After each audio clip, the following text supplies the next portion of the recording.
Right, this is going to be another episode of Snake and Banter. And for this episode, we have a return guest because he did do an episode, I think it was a few years ago now. We did one with Richard Lewis in the past, obviously. And I used to do, obviously, By the Numbers for all those years. Now I actually just do a show where we talk about films, which I will say, I notice it's a lot less testy. It's kind of just fun, isn't it? You just get to just ease into it and enjoy the content. Yeah, it doesn't bring out as many crazy people for some reason. You know, I haven't got any like YouTubers like fucking recording, clips of that to post out of context. So yeah, it's a lot more fun. Good to be back though.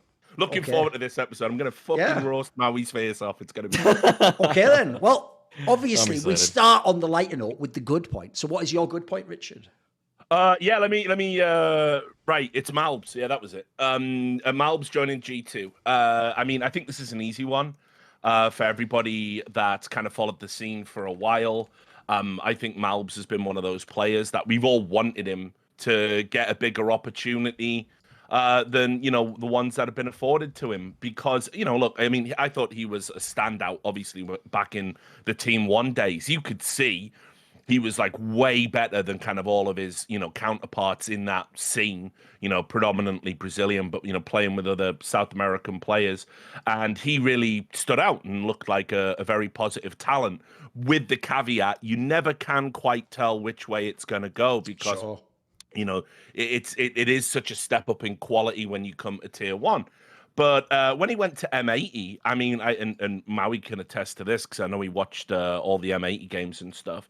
They put on a real fucking solid performance against the likes of G2, with malbs being a standout in it. And it's hard not to imagine that G2 saw that because, again, you know how players are. If you turn up and you fucking beat a player like handily, in their brain it will forever be cemented that you're a good player. Maybe I might want to play with you one day. Simple had the same thing. Nico's had this historically as well. And I think probably as auditions went, that was probably what cemented him on the radar if he wasn't already there.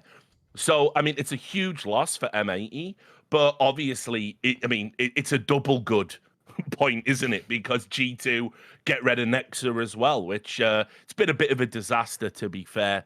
Nexa's involvement in G2, he's looked a shadow of himself back when he was like a frag in IGL. And even though they might have to swap some people around, maybe move Hunter to Anchor or Hooksy to Anchor, whatever they're going to do to make malbs work, it's definitely a step in the right direction. So you're getting a 2 for here because it's good that G2 have made changes to their lineup because it wasn't working. And it's good they're giving an opportunity to a young upcoming talent who has definitely earned the chance to play in Tier 1, and I think it's going to work out. I'm actually excited to see how he does.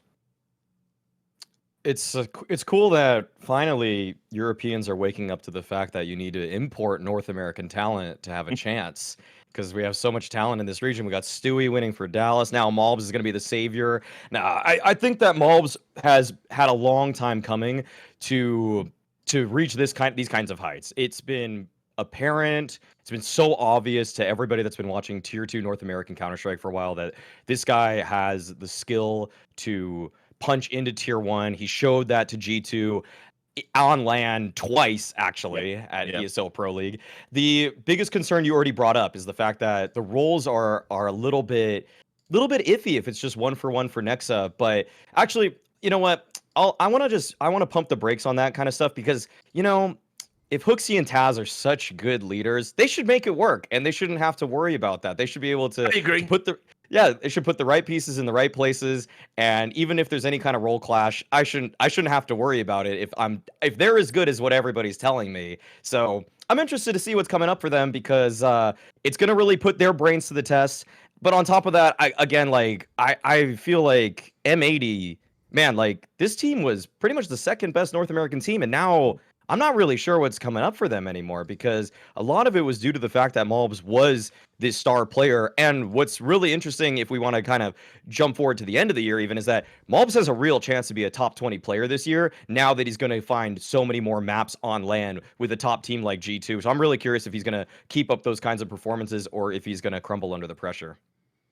The problem I have with this move is there's only one angle, which is I actually don't think this can be the only move, even though thus far it's the only one announced, because it wouldn't work as a 1-for-1. Like, if people don't know, Nexa basically was like the fucking never ever go in first lurker, and malbs is a super aggressive rifler. So I actually do think in the team, by the way, here's one thing I'm going to actually tease. I think this is step one towards the Hooksy is kicked in Nico's IGL move. I think it's just obvious because, like, the most obvious role swap you could make in this team while still keeping Nico really good is just make him the lurker and be sort of a bit of an IGL, and essentially, like, maybe Hunter does it as a secondary IGL. So if we just go on the Malbs angle, I agree, actually. I think it's a good pickup. Like, I don't think it's like a slam dunk like maybe Maui does, because to me, if you're G2, again, why is it... Notice how this works, Maui. All those conversations we just had for the last year, which go like this, every person in the third box where Richard is now goes, how could you kick Hooksy, though? You'd have to get someone better than him, like Carrigan. Or, well, okay then, cool. So then That's we must... been shot to pieces so logically, we'd never, as G2, just sign someone from like an all-right NA team then, would we? We'd sign one...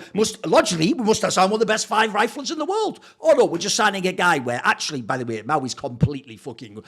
He's off the reservation on that one. That like in 6 months, this guy as the third option in G2, and by the way, he won't be. He'll be the 4th option because Hunter's there. But as the third option, he's going to be top 20 on HLTV in no universe. But okay, put that one to one side. That's just wishful thinking. Because for a start off, by the way, you'd have to almost be in the file of every fucking event to get the EVPs to do it. But that's neither here nor there. Maybe you meant spiritually for you, he'd be a top 20 player. Because I actually think in this team, the reason why it's a good move, in my opinion, is I actually think it's pretty cynical. I think it's a min-max. I think what you've done is just gambled on a player. By the way, it's a brilliant one for your fans, because as Richard pointed out, this guy just beat you. So it's the most old school transfer move in Counter-Strike.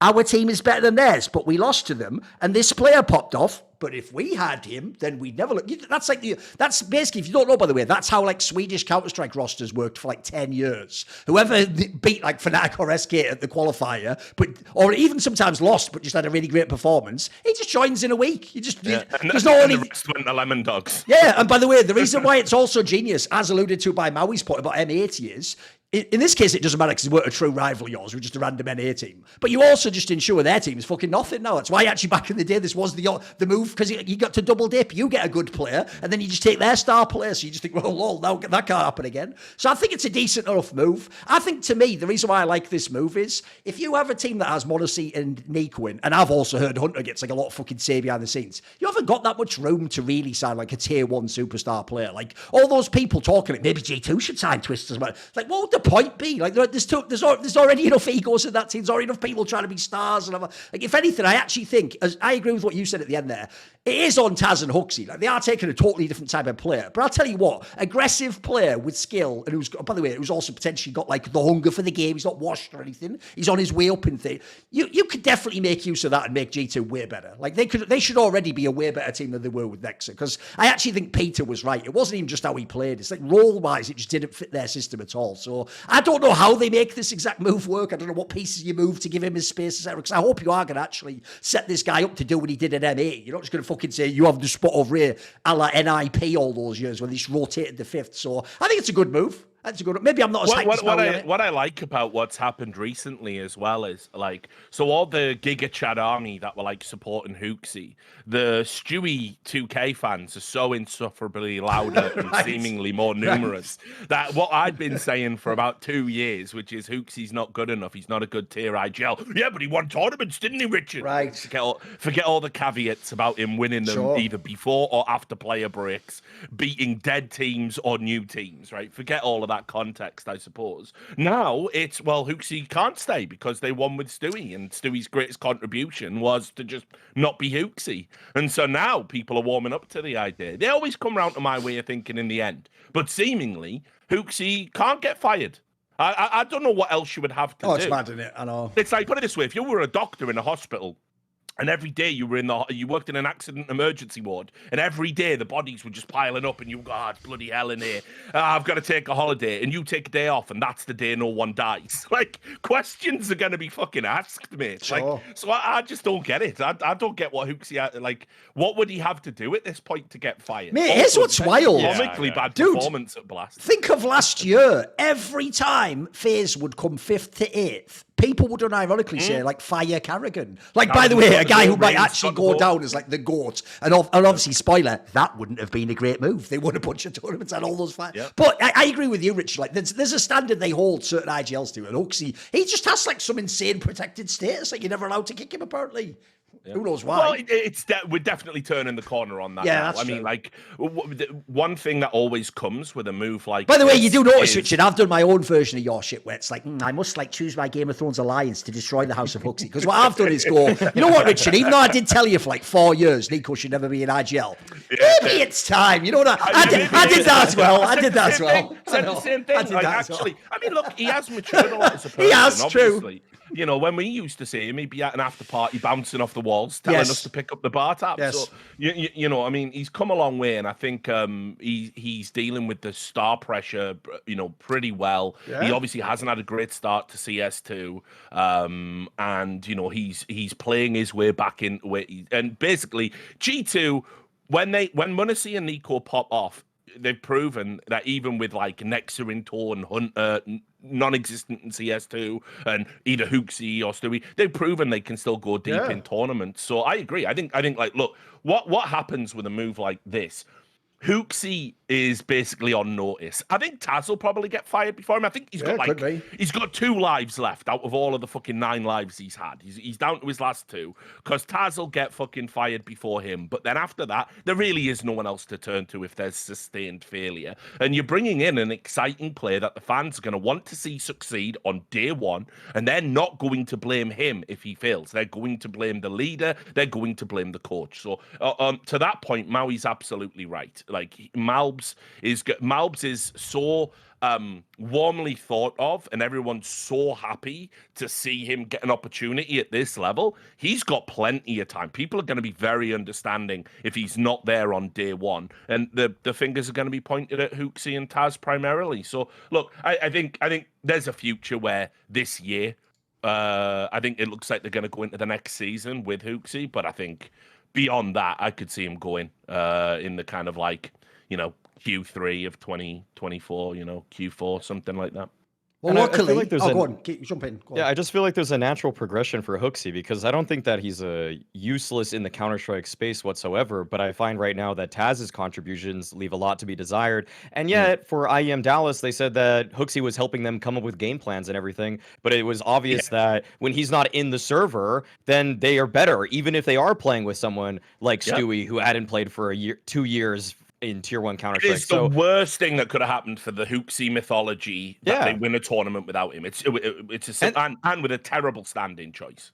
And that he's helping. And that he's helping from behind the scenes because if Nico's able to call winning Counter-Strike with game plans that are devised by Huxley, but obviously Huxley's not there to make live adjustments. At halftime, he can't say anything. At a timeout, he's not helping them. He's probably giving at some point just some kind of loose game plan, some sort of scripting at best. And then Nico's able to make the mid-rounds with the people that are on his team. And yeah, I think the greatest line throughout the last month about Huxley was Launder saying that Huxley's trending towards coach with his performances. Because at the spring final, with him having under a 0.5 kill-death ratio, like I haven't seen... Worse than Advent's average, like worse than what Advent normally does when he plays the random Tier 1 event. Yeah, no, it was terrible. And that's with him having a little bit of a break. It's like he's not coming in off of a player break, not having played at all. It's a wedding, and he should have probably warmed up for it. And the fact that he does worse than Taz, who genuinely should not probably even be playing the game at all, it's incredibly concerning. And if they move people around at some point on G2 where Huxley becomes an analyst or a coach, I'll welcome that change. I'll absolutely welcome it. But right now, as a player, there's the in-game side of in-game leading. Yeah, completely. And look, you know, back to the point, as I said, this should take G2 in the right direction. Nexa was dead weight. We all saw it. I mean, it's not just statistical stuff. It's the eye test. I mean, you know, so many elementary mistakes, poor choices, and it got progressively worse. So obviously he was the guy on the chopping block. I would have done a twofer as well. I would have dropped Huxley. I would have called him straight at Dallas. Like, I hope you had a good time at that wedding, mate. Fuck off. Like, we're done. as soon as we won. But, you know, like, he's the last piece now, Hooksy, with this. Like, the malbs has to be a long-term move. This can't be like a 6-month and done project. He's a young player. He's 21. This is his first time in Tier 1. There has to be a serious commitment to developing him. And so if you are going to make changes, Hooksy realistically has to be next on the chopping block. So we'll see. But overall, this is my good. I'm excited about the move. I imagine a lot of G2 fans are as well. Just happy for malbs. He's a really good kid, good head on his shoulders. And you know, couldn't be happier to see him get progressed into one of the biggest orgs in the world. By the way, obviously we'll go to Maui's good point now, but I'll just throw out there as a little dark, because teaser, we will be talking about Stewie2K later, so I'll leave it till then. I'll just put this out there, because I've also obviously gotten what Richard gets a million times, same as Maui, everyone telling me, including pros, you know nothing about the game. Well, you know what? Stewie2K, by the way, described Nexa as clutch after playing with him for one tournament, so if you've ever seen in their team, the biggest problem in the team was Nexa in every fucking clutch, not Nico, you moron. So, I don't know, it's almost like that guy's just a guy who runs through a smoke and isn't fucking Carrigan or something, but let's see later in the episode. So go on, Maui, hit me with your good point then. Teasing that for later. Yeah. Come on, Maui, what's your good point? All right, yeah. Mine is that sticking on the G2 topic, I suppose, is the fact that m0NESY has simply become the player that the eye test and all of us foresaw as he was punching his way up on Navi Jr. I mean, what he's done for G2 in terms of consistency and elevating the team is basically like he's already hit this level where many of us are considering him the best player right now. I'd argue that this year so far has been just a two-horse race between him and Donk, actually. I know people are trying to throw Zywoo's name in the conversation, but he's a firm third for me.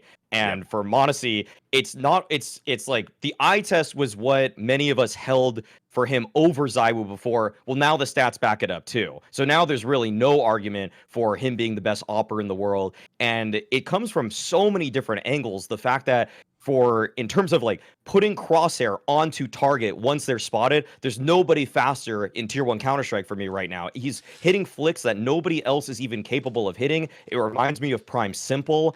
And on top of that, he's an insane rifler. Like, his rifling is so underrated also. I've seen him hit spray transfers, hit incredibly fast bursts in succession. His utility is so cerebral at this point. Like, at the very beginning, when he came into G2 from Navi Jr., I would say one of my first light criticisms is that so many of his clutches, which were impressive nonetheless, were determined so much by just really nasty shots and not necessarily having cool ways to use utility. But then I started seeing it develop. He started throwing a couple pieces of utility that felt very unique, kind of new to the space, finding one ways in CSGO. Now in CS2, he's finding just so many ways to just kind of break holes through the smoke, see those little pixels through those holes in the smoke, and then shoot people through that. Like, he's basically pushing the engine that they've given us every single day, and he's making this game look like there's so much more in terms of what people have to offer. And he just flat out makes every opper look so bad. Like, in all honesty, like Halzerk, for example, to me, he's an above average opper in Tier 1 CS, but if I just go 1-to-1, I'm like, does Halzerk have any impact at all? If people are doing what m0NESY's doing over there, what is Halzerk doing over here? And yet, by the numbers, by his contributions towards winning Counter-Strike, like, Halzerk's fine. Like, he's okay, but like, it's just that the precedent, the standard, it's set so high now, it's impossibly high, and no one's even coming close to m0NESY. And really, the entire good point here is just that we all saw this coming, and I'm glad that he has delivered upon what we all knew was possible. Yeah, I'll just jump in quickly there. I mean, look, I said at the start of CS2, I did like a stream where I was like making some predictions, and I said my prediction is that m0NESY will be the most valuable player, you know, the #1 player in the game, because he is a unique value proposition. I mean, when I think about him as a player, the word that always I would use to describe him is he is complete. It's not just that he can hit flat. You know, traditionally, a lot of specialist AWPers haven't been great riflers. You know, they maybe have had, be a good pistol player as well, and that would put them over the top. Like, cadiaN quite famously was a slept-on pistol player and obviously a sick AWPer as well. But, we're talking somebody, like I say, we haven't seen anything like this since Prime Simple. And I might even argue, that he's more complete than Prime Simple. And how dare you say that blasphemy, especially around Duncan? Well, I'll tell you why. I think his use of utility and I think his overall understanding of the minutia of the game is better. I think when you look at him, like, why is he always the one finding bugs? Why is he always the one finding exploits? Why is he always the one finding new smoke and flash lineups? That's traditionally like what IGLs do. This kid is out there grinding, finding all of these little ways to get an extra 1% on the server. And I don't think I've seen anything like that. You know, if I was to describe Simple, yes, a complete player, a rifler, an AWPer, a pistol player, someone who can frag out, take over games, play to an incredibly high standard. But it always felt instinctive to me when I watched him play. It always felt like he would do things that other players wouldn't do because it wasn't necessarily the optimal thing to do, but he could make it work where mere mortals couldn't. That was what typified Simple's play. m0NESY is very cerebral to a degree that a young player, they're not traditionally like that, let alone explosive AWPers who, again, have to have that swagger, that bravado, and kind of, make, bold plays. So yeah, I think m0NESY's like an absolute phenom, and he should be on course. I mean, look, realistically, I think it's great that we're talking about m0NESY. I think it's great we're talking about Donk. We haven't seen a rivalry like this because, if we're honest, I don't think the ZywOo Simple rivalry really ever kind of delivered the Ronaldo Messi billing that it got. But this really does have that potential because we've seen the high level Donk can do with the insane Katowice performance, but m0NESY's got consistency. This is the first time, by the way, this performance where he literally played one series straight off a plane, driven straight to this is the first time he's gone negative since he joined G2.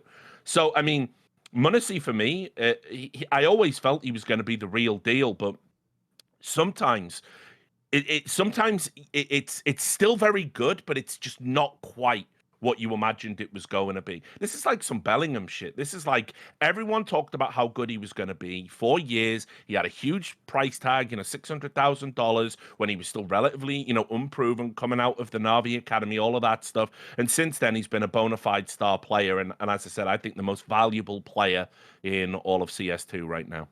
The funny thing is, I actually do think because he's the most notable and one of the first big academy signings that went for like mega bucks off all the hype, I actually think the funny thing is he probably has tricked. I always made that example of head trick and Na'Vi. I think he has fooled so many other orgs into thinking there really is like a tree where you just go and get m0NESYs and Simples. And it's like, the other ones aren't on there, bro. Like the difference is the other ones are more like Mouse Academy. You gradually bring them in and you test the waters and you bring one piece. Like, I do think this is an example. I like the Bellingham angle. If people don't know, basically that player was hyped from day one the whole time. Yes. But he just lived up to it every single time at every stage. And so it is the perfect narrative of like the player who rises up and becomes the best. I'll take the angle you guys are taking where you're framing it against either classic Simple or his modern day rivals, Donk and ZywOo. Because here's the first reason. I actually do think Simple is the most obvious analog. First of all, the game fits. I always say this is the only player it is appropriate to say it's the next Simple. Because it actually even looks like it. The game's even similar. But here's why it's actually cool. I know what Richard means. Like the reason why this is amazing is, as someone who saw Simple's whole career,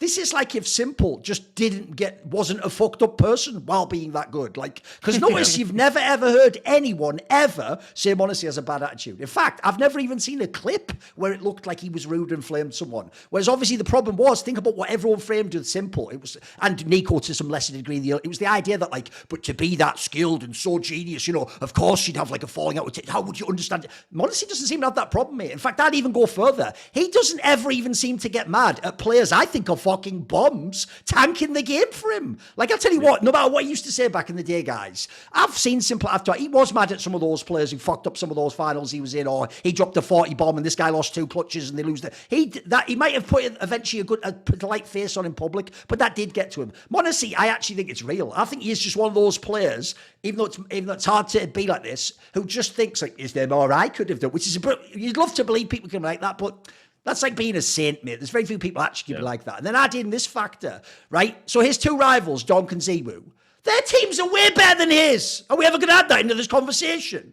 This guy's paying in a team so flawed. Every single event this year, all the talk shows are, should they fire 1 or 2 people from his team? And can they ever win? While he's just actually doing simple 28-inch, just fragging out of his mind, Ziwu's got an amazing team. And Donk actually, it's probably as actual team, it's probably the best. They have the most cohesive unit. So, and by the way, I think he's better than those 2 players on a worse team. So one of the other factors that I actually think does make this guy, essentially he is like the chosen one. This guy could be like the greatest player ever in Counter-Strike. He could, one of the few players I think can actually go down Ziwu didn't get there yet, or maybe ever, but Simple did walk that path. The reason why as well is because I always thought it was this way. Right? When you had Simple, you had the insane skill level, but then you had the personality issues, right? You have the insane skill level, almost the same, no personality issues. With Ziwu, you get this amazing, well-rounded game, doesn't have any personality problems, but then he doesn't always have the agency people want. That's why half the conversations from Ziwu's team are about, what do we need to do more with Ziwu? How do we motivate him? Should he AWP? Should he rifle? Should he be more aggressive? Oh, he's too selfless. You never had those conversations with Simple. What's amazing about MonteCristo as well is he doesn't have that problem either. Like the thing I'm always impressed about in the game is, it's why even though early on, if you remember Maui, I famously said like, maybe we can give Hooksy credit for like the rise in MonteCristo stats because they went so high up that first year, right? That can't be the case now because I've just seen too much. Like you didn't teach this guy, like you're saying, he obviously just has both an amazing feel for the game. If people don't know, he did like 20k hours, but like most of it when he had never even a pro player. So he's played the game, ironically, more than most actual famous pros, And then secondly, I also agree, the one thing he's also got from Simple, which was always mega underrated, was Simple had insane work ethic. Like he actually grinded like a mother. This guy does that. So I actually do think for real, this is like if you're doing like Dungeons and Dragons and you get the maximum points and you just make the perfect character. Like essentially the only flaw to this character literally is he is Russian, which sometimes causes him problems from dickheads. That's it. He himself, by the way, has never even done any stupid shit. He accidentally was in a photo once. That's it. Like he's even, but think how mad that is, by the way. Imagine, by the way, if we were in a world where Simple, when he was 18, had been put in a political situation like MonteCristo is now, Simple would have smoothed himself to death 50 times politically. It would have had, we all know it would have come out of it. MonteCristo somehow never puts a foot wrong, even politically. This guy's, he's actually almost too good to be real, isn't he? Simple couldn't even negotiate the politics of World War II in 2016 or whatever it was. By the way, that's also why temperament is fantastic. That's also why I think the Bellingham analogy is a good one. Because the other thing about Bellingham that is impossible is you almost think he's like a robot taught to say the perfect PR answer to everything, even when it's impromptu. Like he's just too good. Like he's too clean, if anything. In fact, if anything, I'll give you a prediction right now.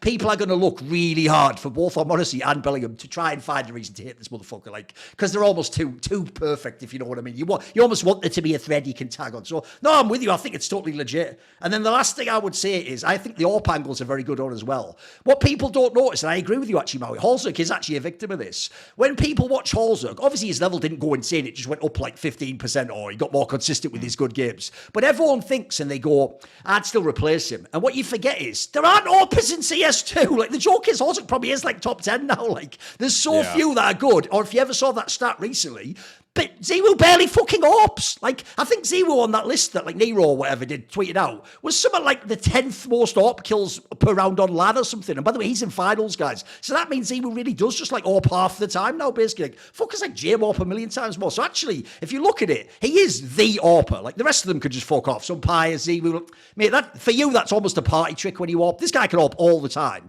He's also the best while AWPing. And then add that into what I said at the beginning, and it'll complete the point. His 2 competitors for best player in the world cynically aren't AWP. I mean, Donk isn't even an AWPer anyway, and Ziwu's half the time not AWPing and shoots rifle. Like, bro, like this, it just shows you the guy is too cracked out. I agree, he is mega. The only thing I'll say is this, though. Maui did frame it a bit too sort of cute, where he was like, what we all foresaw. It's like, look, no one can ever really foresee this. Like, you could see the potential, or you could dream what's possible. But I do think you can never take. Tag was crazy. Yeah, you can never take for granted, though, that like a player actually does like become truly god, like, and like own the game. Because as I say, I actually do think the thing people underrate about the MonteCristo thing is, hasn't he been in like a scuffed environment for like At least this year. I mean, we could debate whether last year it was perfect, but for this year at least, it's a very scuffed environment. But it doesn't seem like it ever gets to him, mate. He had a couple of bad games, by the way, at like Pro League where no one gives a shit, no one's watching. Like, aside from that, he's just money in the bank. I'll even say one last thing. This is where I will point out why actually, as much as people might not like, obviously, his Twitter game, this is why actually Carlos being in G2 was a big deal. If people don't know, that's not just something he said in interviews. Me and Richard talked to Carlos after the PGL Stockholm Major, where his team came second. Remember, any other peon owner would go second, and there was that Nico miss. I'm keeping this. In fact, sign 3-year extensions. I'm doubling down, and I believe it. No, Carlos was actually smart enough to take our advice. They're like, no, mate, this is the best you could have done. Like, change the lineup, like, get a new IGL. And so I told this guy, get LXCP. But here's the cool thing. Carlos said in an interview afterwards, and he wasn't lying, by the way, that literally what he did was what every fan wishes you would do as an owner. He made a list, and the list went like this. Simple, Ziwu. He went to Na'Vi and said how much to buy Na'Vi. Simple. They were basically like, no amount of money, because at the time, obviously, they were like the dominant team. He went to Ziwu. Obviously, he had like 2 years on his contract at that point, and they were also like more money than God. So when he found out he couldn't sign those two, that's why he then went with MonteCristo. And obviously, the gamble was that he would be a simpler Ziwu. And holy fuck, guys, you could all go, it was luck. Well, it's weird how all this luck always happens to the same people, innit? Because fucking hell, he nailed it, didn't he? He actually said in an interview after he left esports, look, he did say this because now he's obviously fully unleashed. He did say something like, I tried to get Simple, but now I don't need him because I have MonteCristo, and MonteCristo's better than Simple. I think it was like a year ago. By the way, that's aged fabulously too. Everyone at the time was going, that's Cope. It's like,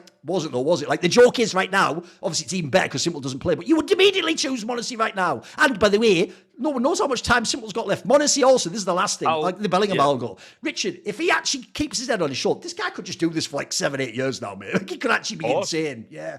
I mean, here's the thing. Again, remember what we're talking about. We're talking about a player that can rifle and AWP. I mean, it's not inconceivable if at some point the mechanics of the AWP changes in CS2 or whatever, he could just go and do a rifler, be a rifler, which is what Simple is talking about as well. I mean, that was the other point I was going to make. Like, even if Simple does come back to the arena and does get on a good team, right, he's going to be a rifler. There is he himself, the great one, isn't going to pick up an AWP in this current game and go to MonteCristo. I think that's, quite instructive of how hard it is to do what MonteCristo is doing. And Maui's spot on. You watch put it this way.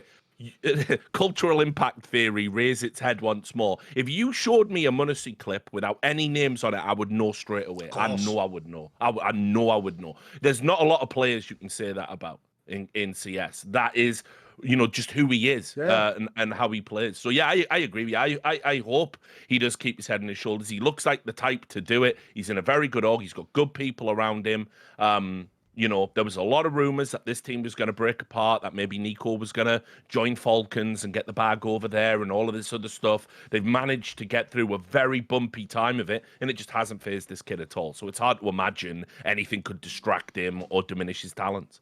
And by the way, I'll just throw in there one last thing, which is when people have that discussion, including Ziwu's teammates, of like, does he have enough agency? Should he take more initiative? That the reason why that is a nightmare is because I'll tell you what, I from knowing a lot about coaches in sports, you want the opposite. You want the guy like a Simple with they're too headstrong and you rein him in a little bit and you just get him like, that's way easier than getting the guy who doesn't want to be like the man and have all the star attention and be selfish. It's way harder to get the unselfish player to go the other way, in my opinion. So the difference is MonteCristo also had no problem whatsoever there. Like, he has all the agency you would want a star player to have, and like I say, nobody could have taught him that. It wasn't Taz, it wasn't fucking Hooks. The guy just has it. He's got like that switch in his brain where he just knows when to be the man, basically. So yeah, right, we'll move. Well, go on, last part, go on.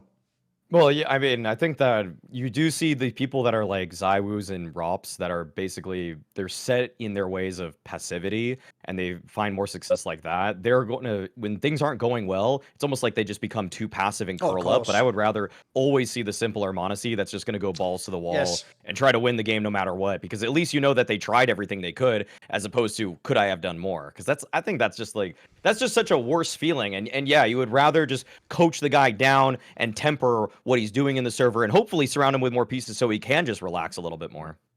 Yep. Right. For my good point, I made it very precisely, since Spirit just won this big blast tournament, big. Still a banana cup, but who cares? It was a tournament.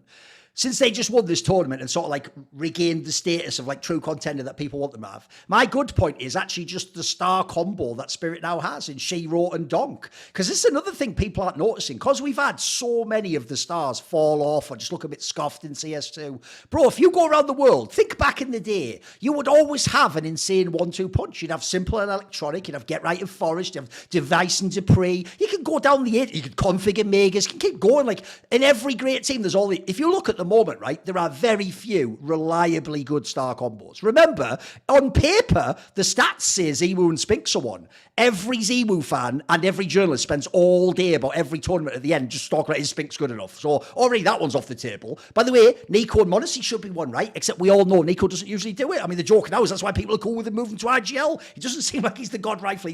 By the way, he isn't even here's how you know, guys, even if you see the odd Nico clip that's good, and he is a good player still, here's how you know he's nowhere near old Nico. Nobody has a discussion ever of Nico versus Donk. That's never a conversation ever in CS2, but they are literally both star riflers who are like aggressive. So if Nico was anywhere close, you'd all be having that convo. So no one does. So the only one that exists, and it is real, it is bona fide, is fucking Shiro and Donk. And I actually think this one is so fucking awesome because like a lot of the examples I gave of great duos and 1-2 punches, I do think a big factor isn't just the idea you're both stars. It's that ideally you don't have like any clash in how you play. So you can both have your game work at the same. And that's why I actually think this one's even better. They don't have a clash. Bro, they might be the two best players at working together and they're star players. Like, the actual effect that they've both had on each other's game, I actually think is OP as fuck. Like, I didn't see it when they made this signing because I was too busy looking like a lot of us at the Cloud9 side when I saw she was going like, oh, what the fuck? Like, that could have been awesome. He could have won. And the joke is he's actually gone to a team that's better. Like, they have an even better chance. And whoever did see that vision, whoever it was in fucking Team Spirit, who saw the idea that, like, even if it costs, let's say 1.5 million, this was the fucking move, mate, because look what it's done to Shiro's game as well. Like, the upside on these two players is, and then also there's another thing. People are forgetting because he was in Gambit. Like, Shiro's not that old himself, guys. Like, this team could stay together, these two players, like those names I gave before. They could run like 5 years. Bro, Shiro's only 22. Yeah, they could be in major finals for the next 5 years. So I think this combo is so fucking sick. Yeah. Yeah, I agree with that. I mean, listen, to the Shiro point, I don't know what the fuck was going on with him in Cloud9. He looked a shadow of himself towards the end. And when he announced that he was going to bail, I was like, that's probably not a good, that's the start of the spiral into irrelevancy. But actually, like where he landed and just, the kind of balance in the Spirit lineup. Yeah, you're right. It's definitely raised his game. And I think being around, and Maui will appreciate this point. I mean, I think like Chopper has absolutely proven, himself as an IGL. I just think being around somebody that isn't Nafani had probably helped as well because there's just something about him that's off. He just isn't clutch, and he goes to pieces in key moments. We've seen him do it quite visibly on stage. But yeah, to the good point, I think this is a fantastic, kind of partnership. And I know a lot of people have been a bit down on like CS2 and the overall strength in the scene because if you look at the top 10, every team has a flaw in it. But I actually think in terms of individuals and things like this, like these duos, like Shiro and Donk and other things we're talking about, like Munisi, Nico, all of that stuff. I think actually we've got some like very exciting individual players that we're over the top in terms of how competitive, say, the top 5 would be. Yes. We're over the top at the start. Well, put it this way, Richard, famously, that was where you began your whole Huxley narrative. When he won the Blast Finals, people were like, well, they've got you now, Richard, and you obviously just said, I think the top end of the scene is shit. I'm with you. Yeah. It was bad back then. Even if there's flaws, it's way better, though. Like, as you say, like, the top 4 or 5 teams is really exciting when it gets... Like, the joke at the moment is no one knows who's going to win these tournaments. You can't know. No, you don't. And when you think about, like, we've just had a season where FaZe were inarguably the dominant team. Yeah. But they, they lost out on a major. They, had a number of busts where they finished second. They didn't dominate. They didn't get an era. And, the counterpoint to FaZe, which is all this experience, all this tenure, all this talent, a roster that's been together now for a while, with obviously the core of it, because Frozen's an addition in there. But I mean, the something that's a contrast to that is Mouse. this academy side that have developed, they don't have the experience, they don't have the tenure, they do have problems when it comes to stage fright and stuff like this. But what a fantastic young team, and also rejuvenating a career like Brolan's. So, I mean, look, I think Shiro's kind of resurgence, his rebirth on Spirit, is kind of instructive of where we are overall in CS2, which is on an individual basis, nothing can be taken for granted. I mean, Ziwu as a solid top 3 player isn't a guarantee for this year. True. You know, Simple's gone off into the wilderness, and we don't know when he's going to come back. And now suddenly, I mean, if he did come back, he's not even guaranteed to be top 5, not even guaranteed to be top 10, maybe not even top 20. Who knows what happens? So, and meanwhile, we're developing all of this talent, and we've still got talent yet to hit its heights. We got like Wonderful, who's like, you know, percolating over at Na'Vi, shows some incredible moments individually. We don't know what's going to be happening with the development of you know, players like we've got with Stown. You know, is he ever going to get over the hump and get back to being like a star player and someone who can do it in playoffs? So yeah, I mean, look, I think the start of CS2 blows out the last 18 months of CS:GO.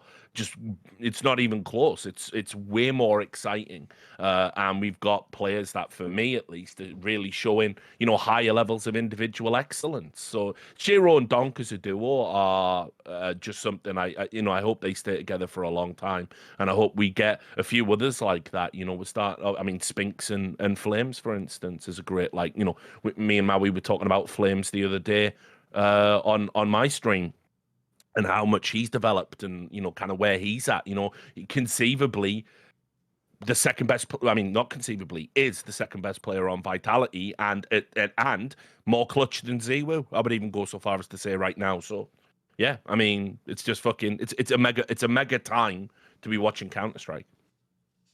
It's just, what's so thrilling about it is that they're so complementary, just Donk and Shiro. The fact that Donk wants to open every single round for Spirit, and Shiro is practically one of the best clutchers, if not the best clutcher right now, behind, I would say, m0NESY. I think basically him and m0NESY are just two of the best clutchers right now, because they can use every single weapon. They have such a wealth of tricks, and ZywOo's right. ZywOo's pretty high up there as well, but what's going to be interesting is, actually, I think as Spirit starts winning more, as they seem on track to do, is Shiro actually capable of overtaking ZywOo for number 3 in the world? Because to me, it's a 1-2 between Donk and m0NESY is neck and neck, and then I would say that ZywOo definitive third. But if Vitality don't pull things together, if they don't win any trophies, I find, you know, HLTV always really values team success so greatly, and maybe at the end of the year, our personal top 3 would be ZywOo, but I don't know. Sometimes they just kind of throw that out there that, hey, he's got this many more trophies. He had this many more deep runs, which led to this many more EVPs/MVPs. There was a real chance at the Blast Spring Finals that Shiro was going to actually overtake Donk and be the MVP of that event. It was all because he had a better semifinal actually against Vitality. It's just that in the grand final, Donk did what he does, which he does so well. He just takes over games, and then Shiro doesn't really have that much more to do in the round.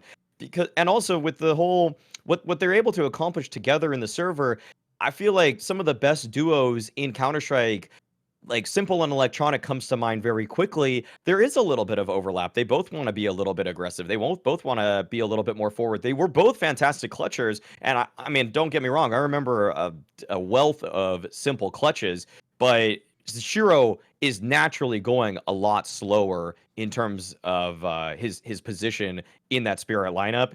And that's why we've also seen this year so many great clutches from him. I think the only thing that is going to be a bit of a hiccup for Spirit is that, yeah, they had a big choke at the major, and is that going to be stuck in the back of their minds? But for everything I'm seeing, it feels like this team is naturally progressing as a young team should, and they're finding not only better form as a team, which they naturally are progressing with. They're naturally just getting more and more comfortable on stages.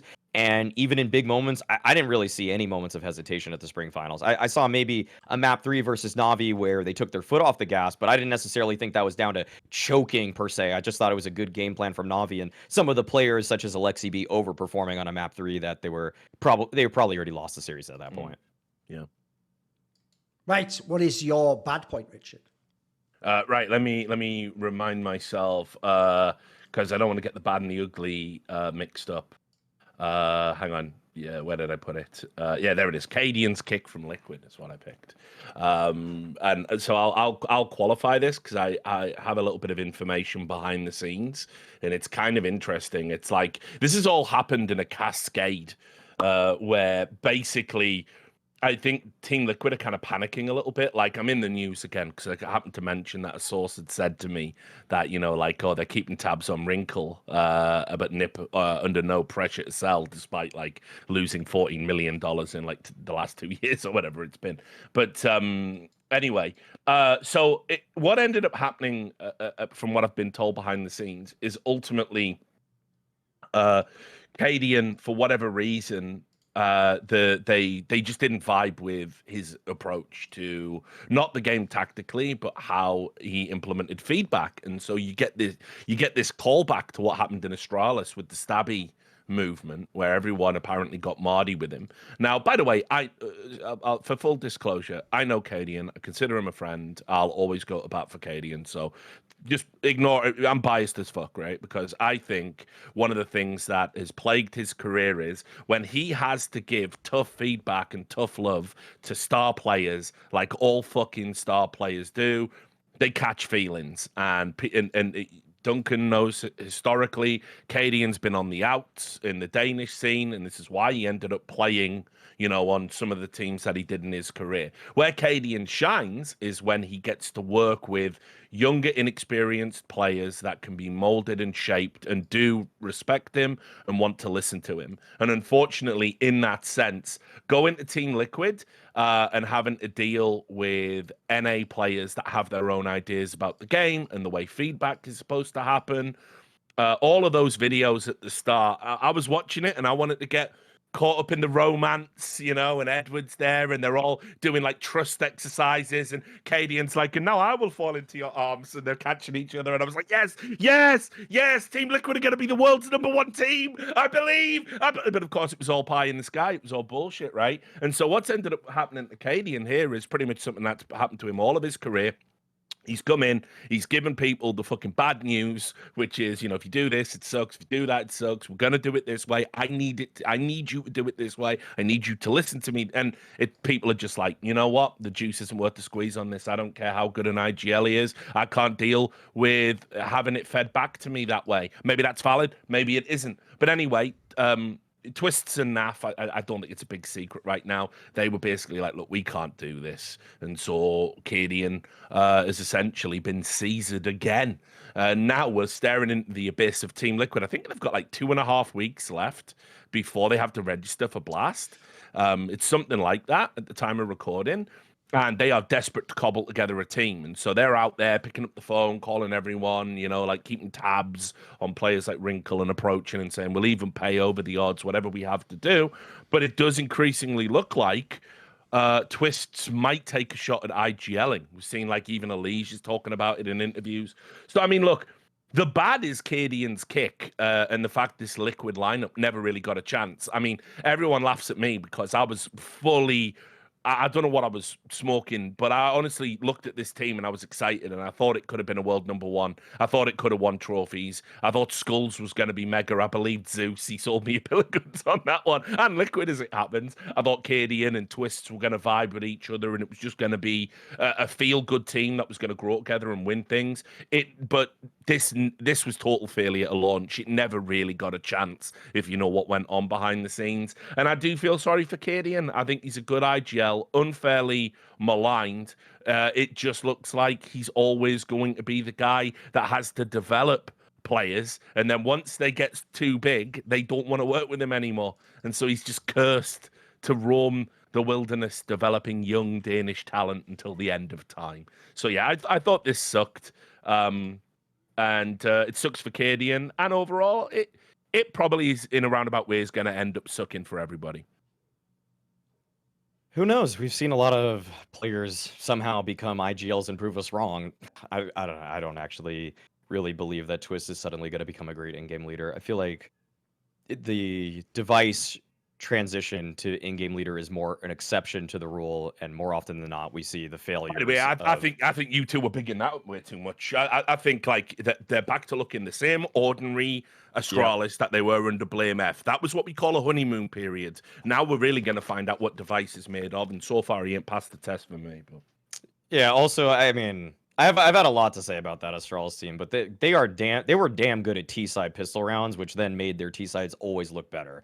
But back to the Liquid point, I mean, I was hesitant about the team solely. I mean, you go back to what I said in podcasts and tweets when the roster was leaked back in November, and the one hesitation I had was with Skulls. But the bad part about the situation, and to your point, is that really it's everything. It's everything failed on this roster, other than the individual performances of Nav and Twist. Every single part of this roster was underwhelming. The calling never looked good. It never really looked like that fluid, heroic system that cadiaN had patented. It never looked like Kindar was able to bring up his level again to what he was pre-in-game leader status, and Skulls simply regressed and degraded in performance from when he was playing on Pain. He never found those highs, despite the fact that so many times I had to read comments again and again and again that Skulls is doing fine, despite the fact he's putting up 0.8 ratings against top 20 opposition. Like, I don't understand how so many times people can bag on, like, say Nexa, because you're watching him closely and seeing this eye test that is not good, and then you're getting Skulls who's doing the exact same things in many of the exact same positions, and somehow because he's got a cute smile, he gets a pass on it. This community sometimes is so fickle with the fact that it's almost like if they just only look at the player and make these judgments, and their eye test is just looking, does he have a cute smile or not actually what he's doing in the server or the statistics. That is the JKS phenomenon. So yeah.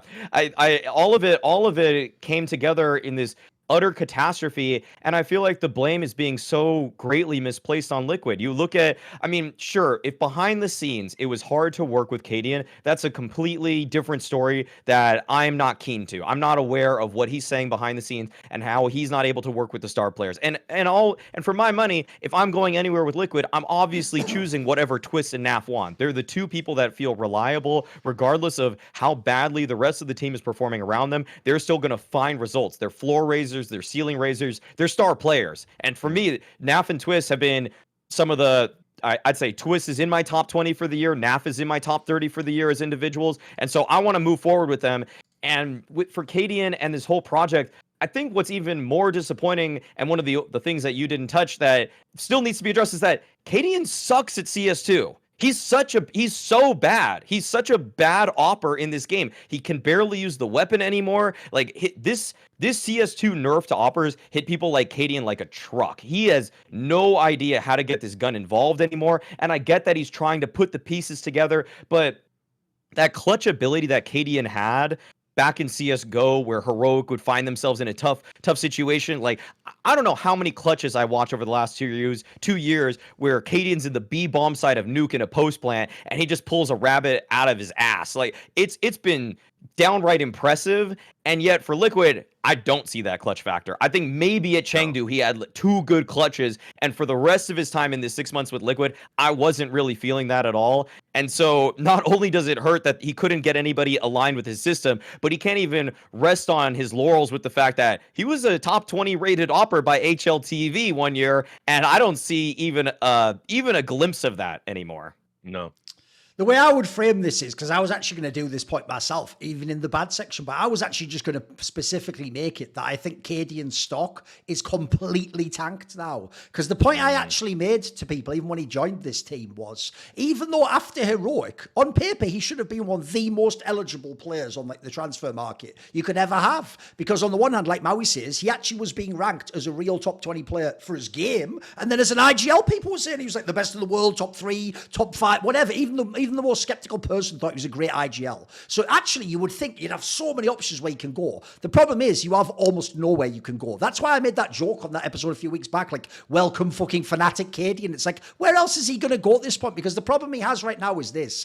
As far as we know, he has to be both IGL and AWP. Well, there's very few teams, especially now that, as we say, here's the other problem that's fucked him. If this all happened at the end of CSGO, all the heroic shit still counts. Like Maui says, no one's going to count the heroic shit now. They're just going to look at Liquid now when they evaluate what they're going to do with you on the transfer market and who wants to sign you now. So unfortunately, I do think he's gone from, I agree with Richard, by the way, I actually thought this team for real. It was very ambitious for both this and Na'Vi. I did say they were very ambitious projects, but the upside is mental. Like you could see what these guys were cooking with when they were trying to put the team together. Like if you imagine everything going as well as possible and each person playing at like not even a peak, just a relative level they did the year before, this lineup could have been mega, even including the Skulls angle. He actually looked very eligible as a prospect when he was on pay. They just hadn't played many tournaments at all, so it was a low sample size. It was obviously against lesser opposition. So what I would say is this: in the future, you know how I do things. The more time goes away from something, I can speak more authoritatively, because that's actually how you protect sources if you don't know, guys. But for now, let's just imagine I don't know anything. I noticed, by the way, when Richard says something sexy you'd like to know behind the scenes, it's 100% happened. It's definitely true. But if you don't like it, then he knows off about the games. Weird how that works, isn't it? You know, even players are fucking referencing things he said on stream, almost like he does have connections in the team. So obviously I have no connections, guys. So you can just take all of this as speculation. Do you know what's great, Maui? You don't even see this angle, mate, but it's beautiful. And believe me, in a few months, I'm going to give you some bombs that are about this. But are you ready? You know that whole thing, which actually was my take, but you're welcome. You were on the desk. You made it. You made this. I made this. That whole thing of like cadiaN is not the main character. By the way, it's on these shows. You can go back and watch. I did that take, right? That is literally why he isn't in Team Liquid right now, Maui. Because two factors. One, this is one thing I want to make a subtle point about. I've always said about Simple that, like, he didn't really do some, like, Paul on the road to Damascus, like, I'm going to change my whole personality in life and become less toxic. What he did is what I told him to do, which is just polish off a bit of the rough edges, mate. Like, every now and then, just go, I have no opinion, and don't call him a cunt. You know, you don't have to say he's great, you don't have to be wonderful, you don't have to go the other way, because that would be asking too much. Just every now and then, make it like 10% more palatable. The reason why I bring this up is, because as you've seen now, if you look at Simple's career, right, when it was really bad in his career, the circumstance of his teams, he was considered incredibly toxic, wasn't he? When his teams were starting to do really well, he magically became less and less toxic, more and more loved. Everyone was starting to talk about how he's now humble, and his work ethic's kicked in. But what happened when all the problems came back, when, like, the war was going on, when his team's breaking apart, when he has academy players? He became incredibly toxic again. And everyone was like, what the fuck? Old Simple? What the hell? The point I'm bringing up is this, right? People don't fundamentally make enormous changes in their personality. And by the way, when I say people, I'm being kind. Like, there's people out there who could go to, like, Tibet and fucking work with, like, a charity, or, you know, fucking help, like, seals get oil off. Maybe that person could make a change. Sitting on your PC playing CS 10 hours a day, definitely not going to fundamentally change your personality and make you a totally new person. So I say all that to say this. If cadiaN had, like, a 5-year period at the beginning of his CSGO career where every other Danish person could only agree on one Venn diagram opinion, fuck cadiaN, that suggests to me he was quite an annoying personality at some point in time. Maybe he might be the sort of person that irritates you, argues. Maybe, like, I don't think he was ever, like, full-on toxic. So maybe a tiny bit toxic. Maybe he's rude. Maybe he made silly jokes. By the way, quite a classic thing in the Danish scene. If people don't know, it's one of the reasons I've always thought they use so much structure in their teams. You get out of the arguments, you have to do this, right? Nothing to argue about. So the reason I bring that up is because I don't think that ever totally goes away. If that's in you, I think it's always there. And one thing I'll say is this. One, how has that take aged now, guys, about how wonderful Heroic must be? Because they're all loving speeches and they're all giving each other hugs and crying when they lose. The joke is, two of them basically said, you must kick this guy. Oh, shit, you kicked him. Yeah, we need to leave as well. Like, they were his guys, for fuck's sake. Literally, Stown was his boy. You all thought they loved each other. Well, they're all crying about the fucking courtship. You all thought they're brothers. It's about more than the game with them. ESL was literally like wanking off trying to do fucking crazy fucking personal interest pieces about, like, as cadiaN was like fucking CS Jesus, mate. That, by the way, that video from Rio has aged so poorly. It's mental in light of the Stabby drama. But you all believed it like fucking marks. You all bought your ticket and got into the fucking narrative. And the reason I say all this is, I actually think that's the one area where cadiaN maybe actually isn't that great an IGL, because I agree with what you both said. If you look at the team he's had the success with in Heroic, they're all the players that don't have the big egos because they're nobodies. They haven't been anyone yet. They're not top players. They only become top players under him in his system and as part of, by the way, I actually think what his IGLing did. So that is the sort of player You just saw this, by the way, with Twists in fucking FaZe Clan. You notice when Twists was in FaZe Clan, he was the ultimate soldier, said everything right in interviews, always defended cadiaN, no matter the result, always said like it was never cadiaN's fault, like even I played badly. He seemed like the most humble guy ever. That's the effect of cadiaN, mate. That's not Twists. Twists in Team Liquid, I'll tell you, a different beast, mate. Like, here's one thing. I'll speculate. What about this? You know the drama that he could have gone to all these other teams instead of joining this team, or stayed in FaZe. He could either have stayed in FaZe or joined like essentially G2. Apparently there's a whole bunch of like top teams that wanted him. I think Vitality was the obvious one, right? Basically, what if I told you, I think one of the reasons Team Liquid didn't work is people like Twists just never fucked with cadiaN's system. And in fact, let's just say, wait a few months, maybe there's a stabby angle coming for that one, boys. I'll save that one for you. So I'll just go to this last angle. The one thing I was scared about when cadiaN took this offer was, one, you're not calling in Danish anymore. That's no joke. You can't just make it like that's no big deal. I don't care that in an interview you're awesome. You'll never be as comfy as in your home language with people from your home culture. And more importantly, that buy-in angle is the biggest thing of all, because when you go and read on Reddit where someone put that thread, what is cadiaN's system, right? If you go and read Maui's top comment, which is the top rated one, by the way, already makes every pro and fan go, you know nothing about it, look like a moron, because you guys couldn't even write one of those paragraphs, never mind the whole analysis. And what Maui accurately talks about is, if you remember, here's how Heroic used to play. On T side, this is literally what they used to do. They would slowly set up, usually cadiaN, to take like an AWP shot, like boost it on someone's head or something, or do like a fucking smoke take onto a site. That was like T side. T side, quite clearly, by the way, was cadiaN just mid-rounding like 90% of the game. It was all on him. And I always used to think, by the way, if you ever went back and watched a Heroic game, cadiaN was like what they lived and died off in terms of like, if he was having a shit game, he would just call a shit game and then just lose the game. And then as Maui pointed out, on CT side, probably the coolest thing about Heroic was they knew they weren't old school FaZe Clan with all the best players, so they used to know we can't just sit there and think we'll win every duel. We have to gamble stack, we have to over-rotate, we have to insta-rotate. By the way, they were probably the best insta-rotate team ever. They might even have been better than Prime Astralis, boys, because even Prime Astralis has superstars who might go, maybe I won't do that. Like, they looked like in that team for real, cadiaN said jump, they just said how high. That's all. That's actually, that cliche fits so well, that squad. Right, one, I can tell you, it was never like that in Team Liquid, no matter how many exercises they show, as you guys say. That was not only never the case, sadly, it was never going to be the case if you know some of the egos I've inferred were in the team. I didn't even mention fucking little Yikindar. Mate, this motherfucker's on Nico level now, except he isn't Nico's game. There's no IGL good enough for you, bro. Jim ain't good enough. Fucking Nitro ain't good enough. Bro, these people win like everything, but they're not good enough for you. Maybe you're not good enough. Maybe you're the fucking factor between all those people. Where now Jim wins majors without you. Nitro wins Grand Slams without you. Fucking cadiaN was the best IGL in the world without you. Magically, when you're next to him in this guy's shit. Where he is playing with you, mate. So I'd maybe think on that one a little bit. Mate. So the last thing I would say goes along those lines. I also think he never ever, to your point, Maui, he never, not only individually did he not look the same, there was not 1 second Team Liquid ever played like Heroic. They never ever had that cohesion, coherent. It's actually pretty comparable, even though it's the same players, so it's sad in this one. It's like why everyone points out in Falcons, it's not just not having fucking nerds. They also don't even play like Ents used to. Like the actual core doesn't play that way anymore. So I think that's the biggest bummer to me, is if you take one lesson away from cadiaN and Team Liquid, it's like cadiaN rejoining FaZe. Don't do it unless everyone is 100% in and is just going to do everything this guy says. Because if you aren't, it's not going to work.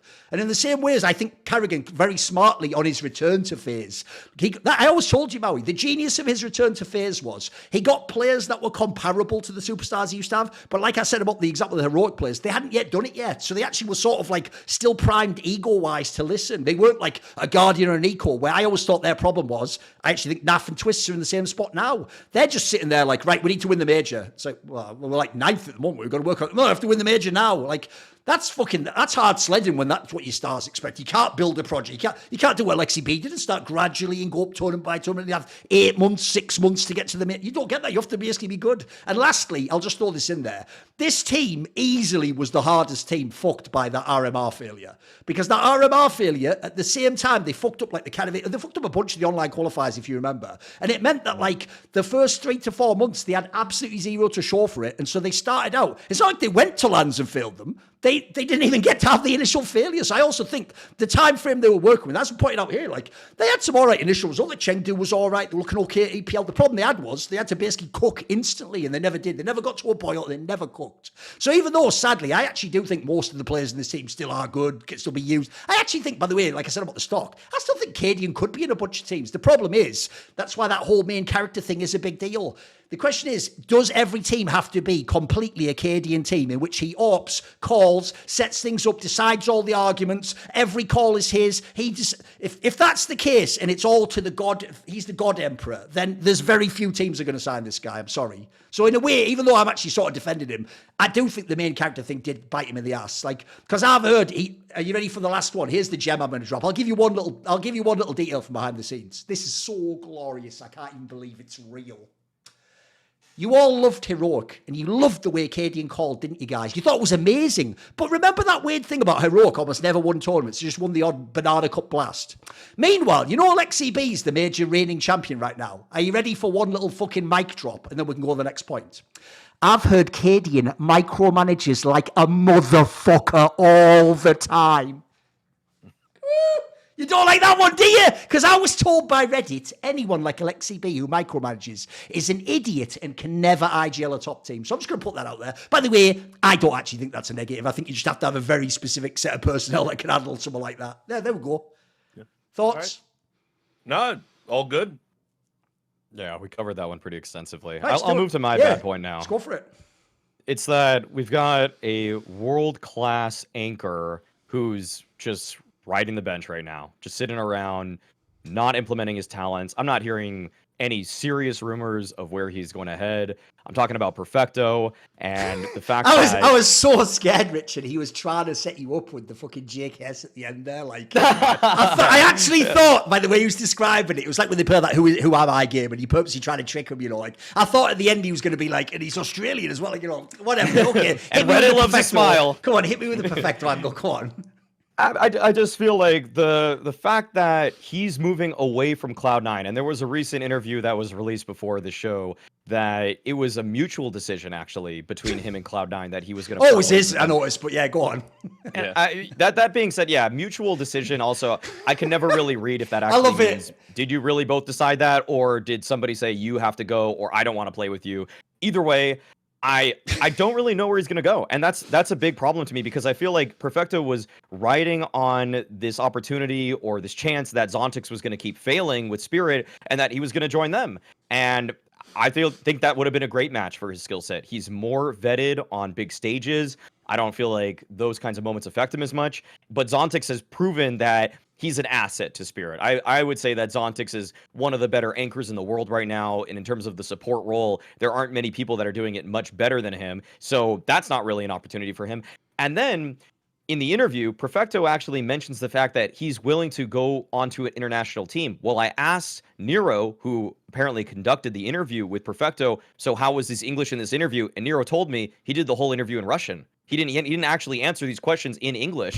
And so in these interviews, I've never actually heard Perfecto speak at length in English. And so I don't really know if there's an international opportunity that's awaiting him, because even teams like, say, Vitality, people were talking about Mezzi, who was not really performing too well until the last couple events. I mean, that would have been a cool opportunity, but I don't imagine that Vitality or really any team right now, even G2 benching Nexa, we know that they're probably getting malbs, but even 1-for-1, it would make sense in terms of position, but Perfecto is going to have a big learning curve when it comes to English. I know Simple has said that he's a genius and he's really a high IQ, but that doesn't necessarily translate to the fact that I've never heard this guy say more than one sentence at a time in English. If any of you can correct me, please feel free to, because in interviews in the past, I've also heard him have a translator next to him, as he can hear in English, he can listen in English, but then he actually gives his response in Russian, and then a translator will translate his response back to English. So there's no way for me that he can easily do that.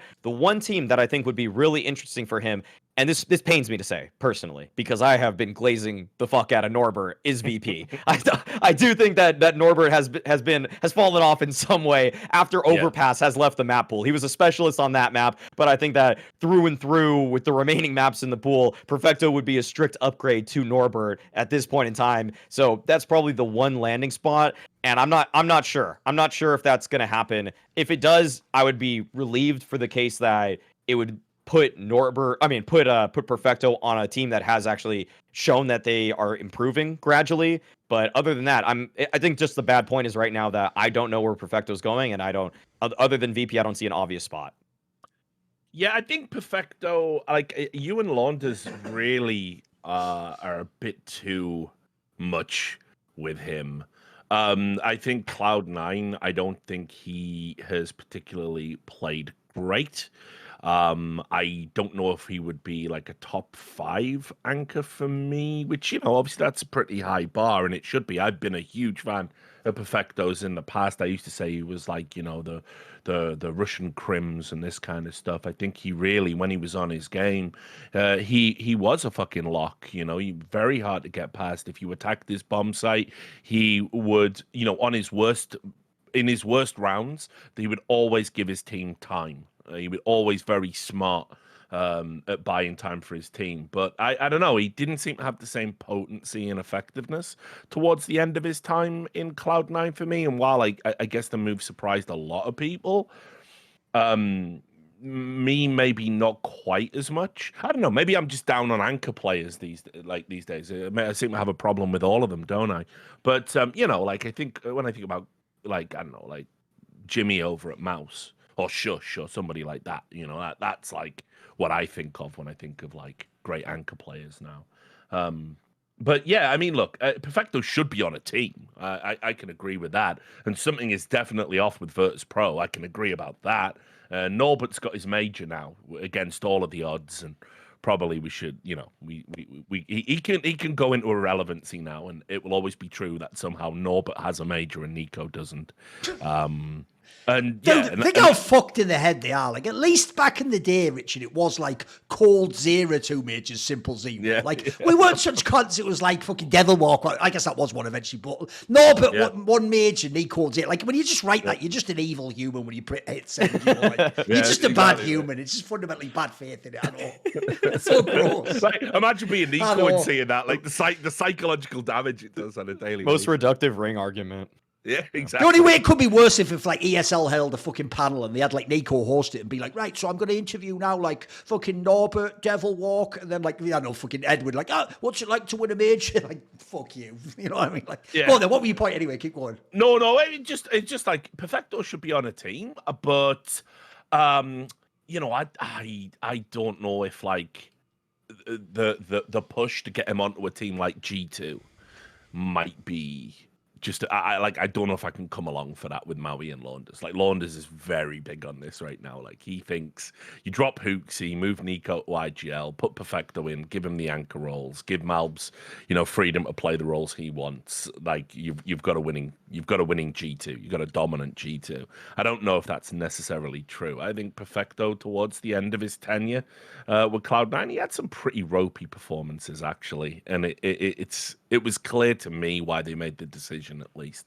But I will say this: he should be on a team, and I do agree with Maui. But maybe Virtus Pro would be a good fit. I'd like to see Virtus Pro, do something, because right now they either seem to grind out an attritional win, as is their way, or they're actually getting blown out in MR12. They're having blowout losses, which is like so unlike them. So yeah, something's got to change over there, I guess.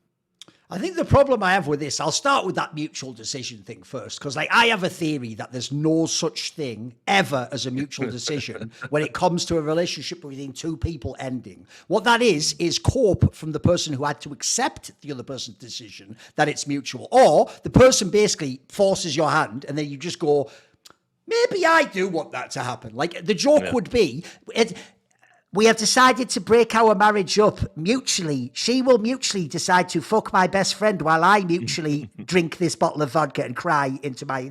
That's what a fucking real breakup's like. So there's no universe where any move is mutual like that. Like, it's just nonsense. But it at least means this. That essentially is just code for no hard feelings, though. Thanks for letting me out that deal without making me pay the dickhead tax that famously Heroic apparently had to pay for a certain player last year, if you know that story. Astralis, sorry, the other way around. Astralis had to pay, obviously, obviously, for a certain heroic player. So what I would say is this, right? I actually do think that in a fucked up way, the fact that Perfecto, here's the bad sign, guys. If you read between the lines, that interview doesn't say what you think it says. You think that interview says, oh my God, is he the one joining G2? You wouldn't do the interview that way then. That interview basically almost says, isn't the headline of the interview like, like Perfecto discusses like, Cloud9 and like Na'Vi and Na'Vi roles and international possibility? That basically says like, will work for food. That's what that fucking headline says. That's just saying I'll play for anyone. I mean, as Maui says, that's completely out of left field, the idea he'll play for like a fucking international team.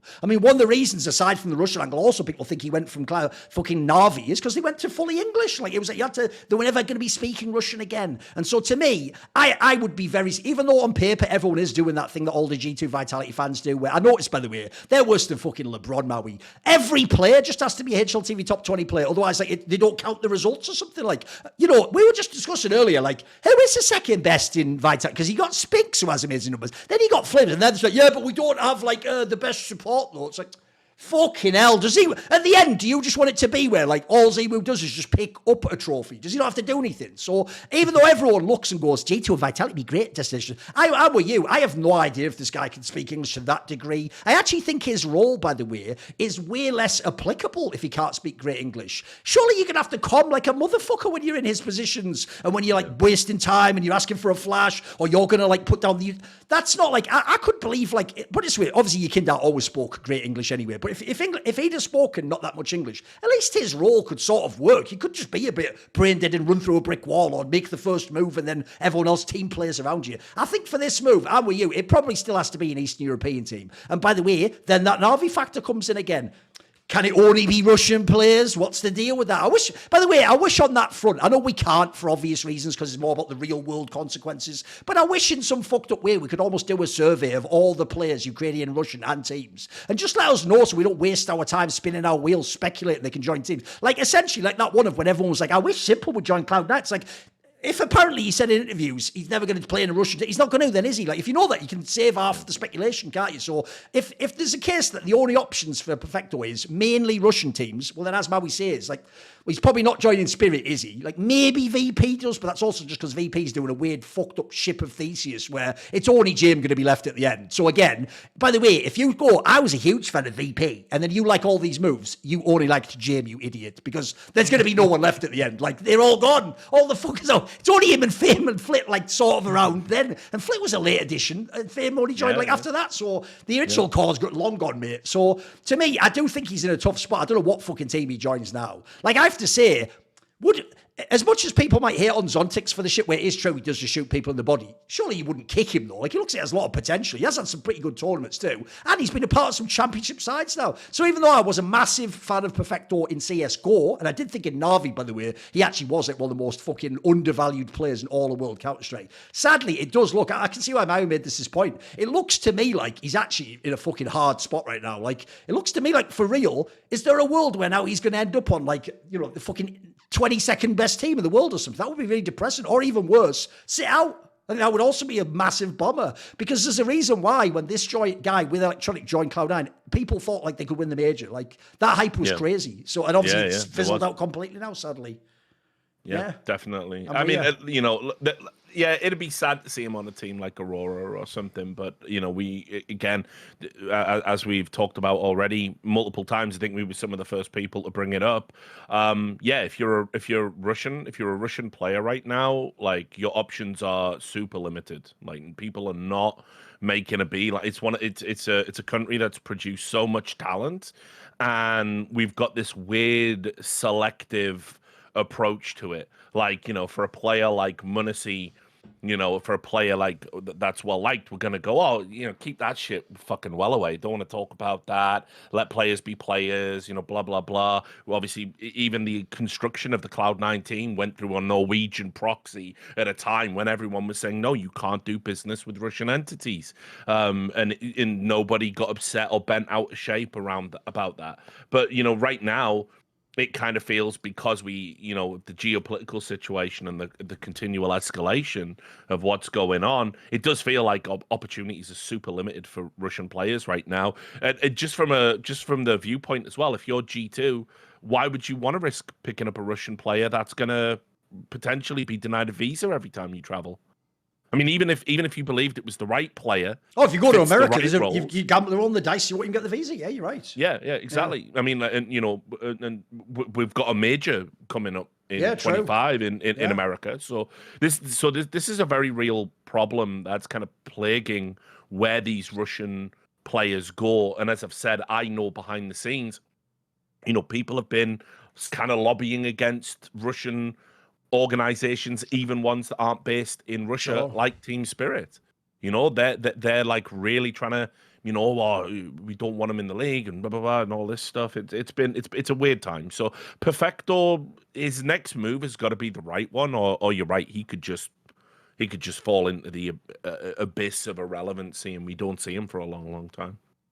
For my bad point, I've actually got a very short and sweet one. So I want everyone now, I actually have the chat box down, so I can't link it to you. Go on Wikipedia and just look at the format for the Esports World Cup in CS2. Because remember, last year, it was called Gamers 8, if you remember. It was at the end of CSGO. And what they did is, because at the time it was a totally brand new event on the circuit, it actually, by the way, was just like an all right sized event. If you remember, they famously did just a single limb, I think it was 16-team bracket. And it was like a very simple, just get the tournament run. And that to me was almost just show you can run a tournament, basically. Right? This year is the year where, remember, half the discussion's not even been about the game, guys. It's just about Saudi influence and they're buying it up and sports washing. Yeah. Well, here's the weirdest thing that I don't get. The most obvious thing I would tell the Saudis to do is, at least, make it fucking sick. Make it really awesome. Make it so that, I have to actually remind I'm not supposed to like this, though, am I? It's the Saudi thing. If you actually make it, I don't even need the Saudi element. This is a dog shit format. The tournament lasts something like 5 days. And you look at it, it's almost like a shit blast or something. If you look, guys, it starts with a 4 Katowice opening stage. And then there's a plane, which presumably for the teams, I'm guessing, who lose the opening stage. And then you go into just a single elim 8-team bracket. What is this? If I'm coming into into a space and trying to trick everyone that I'm awesome, isn't this where you go the opposite when you go, I'm having GSL groups, do the major format that people want? I'd go that. I'm so underwhelmed by this format. This actually looks like a fucking rush job or something, mate. This looks so. I just went through it all because so there's 4. Oh, by the way, I'm assuming the one on Wikipedia is correct. Obviously, I believe they wouldn't put it up normally if they didn't know something about it. But this looks like it's. I've never seen a format like this before, so I'm guessing this is a format. Yeah. No, I've never seen it. I'll just describe it to people if they aren't following or just following via audio. It's 15 teams total. Everybody is in a single elim bracket to start. It's just one match. It's a BO3, and if you win that match, you're going to the playoffs. And the losers go into this play-in stage, which is its own separate to get one team for the playoffs. Yeah, 8-team bracket where one of those 8 teams then just goes to the playoffs, which the other teams qualified for via winning a single BO3 to kick off. And so you have this play-in stage that just feels really awkward, for lack of a better way to frame it. And then everybody that just won that early BO3 is suddenly just in the playoffs. You could get some slow starts from some of the favorites here. Spirit, Na'Vi, FaZe. They might lose early on, Vitality, and then they're just thrust into this really wonky BO1, by the way, play-in stage. Everything in the play-in stage is a BO1. And so you might have, because of a bad day one, you might have 3 teams that are probably, in your eyes, top 8 teams, and then they're just duking out in BO1s. They're going to play a grand final of this play-in stage in a BO1, and that just might be GG How versus M80, because it's just BO1s and people could random each other. I also think, by the way, it's inferred by the fact that play-in's BO1. That'll probably all be on one day, I'm guessing. Remember, there's only 5 total days for the event. You're sure. It's got to be, surely, yeah. So that day is just going to be you just play all day, and then one person makes, like an old school fucking LAN back in the day, 20 years ago.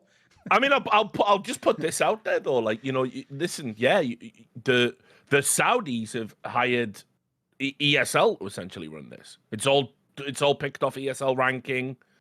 The Katowice winner already goes through.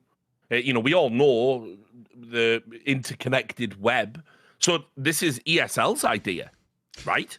It's their format. Is this like when ESL ran that really shit RMR for fucking PGL Stockholm and made it like balls? Right. And they're just like, well, if we do your event, we make it shit. But ours is good. if it isn't, I'm no, it sounds like it makes sense. Well, I'm also really confused by it because the opening stage, there's 15 teams invited. Yes. And there are 14 of these teams are playing these qualification matches. So is someone gifted a spot in the quarterfinals? I'm going to guess already? they pick one team, like, I don't know, the Asian team and put in the play. So it must be logically, as you said, there's one team left over. Yeah. There's only 14 playing the first match. It must be, right? I mean, listen, it wouldn't surprise me if the by God, it's Falcons music. Wouldn't even surprise me, dog. Wouldn't even surprise me. Because it's a fucking sick joke. The whole fucking tournament's a sick joke. None of it's fucking real. We're like one step away from wrestling with all this esports World Cup shit. So, I mean, but by the way, this format is absolutely. I mean, I will say, to be fair, Richard, even though I totally agree with your point, to be fair, if you actually told me, I'll admit it finally, thought we actually went wrestling before I am Dallas, that would make more sense for the result of that tournament, by the way. Like, true. Stewie2K's back, what the fuck? Like, the idea he actually did come back and win that tournament itself is a wrestling. What I realized, that's a wrestling narrative in itself, after mate. Dallas is the average esports fan is a total moron compared to the average wrestling fan. No, absolutely. At least wrestling fans like understand kayfabe and shit like that. Like esports fans don't get anything. Esports fans, mate, are like those people who in real life were like actually being shitty to like the guy who played Joffrey from Game of Thrones and the fucking the guy from Harry Potter who was the bad, like Draco Malfoy. Well, like that sort of a person where it's like you really can't separate that part from reality. Like, okay, I guess. You know, like I guess you're a sentient human like me. I guess, you know. Yeah, we are indeed the same. But yeah, I mean, like what I don't understand is as well, like what's the concept of making the playing stage best of one other than getting it done quickly? Fuck knows, mate. It just seems like so weird. Like one thing, this is just a general point. MR12, with this economy, the way it works, there's no excuses for best of ones anymore. Like, there just isn't. And there's also, by the way, no excuses to not have best of 5 finals anymore. Good news, guys. We can do all the things we wanted. I knew MR12 was the right decision, even if Duncan agrees, because what it presents to us now is we can actually get a best of 5 done in a day. Oh, sure, that's true. You know? So why not have them, right? Makes sense. So...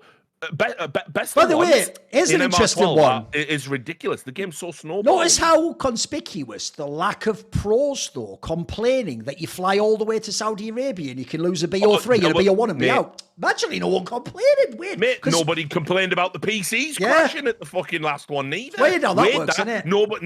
Nobody complained about them having to pump fake crowd noise into the broadcast because they were booing the Israeli players. Nobody complained about that either. That all got hushed up. That Reddit thread deleted from the fucking subreddit.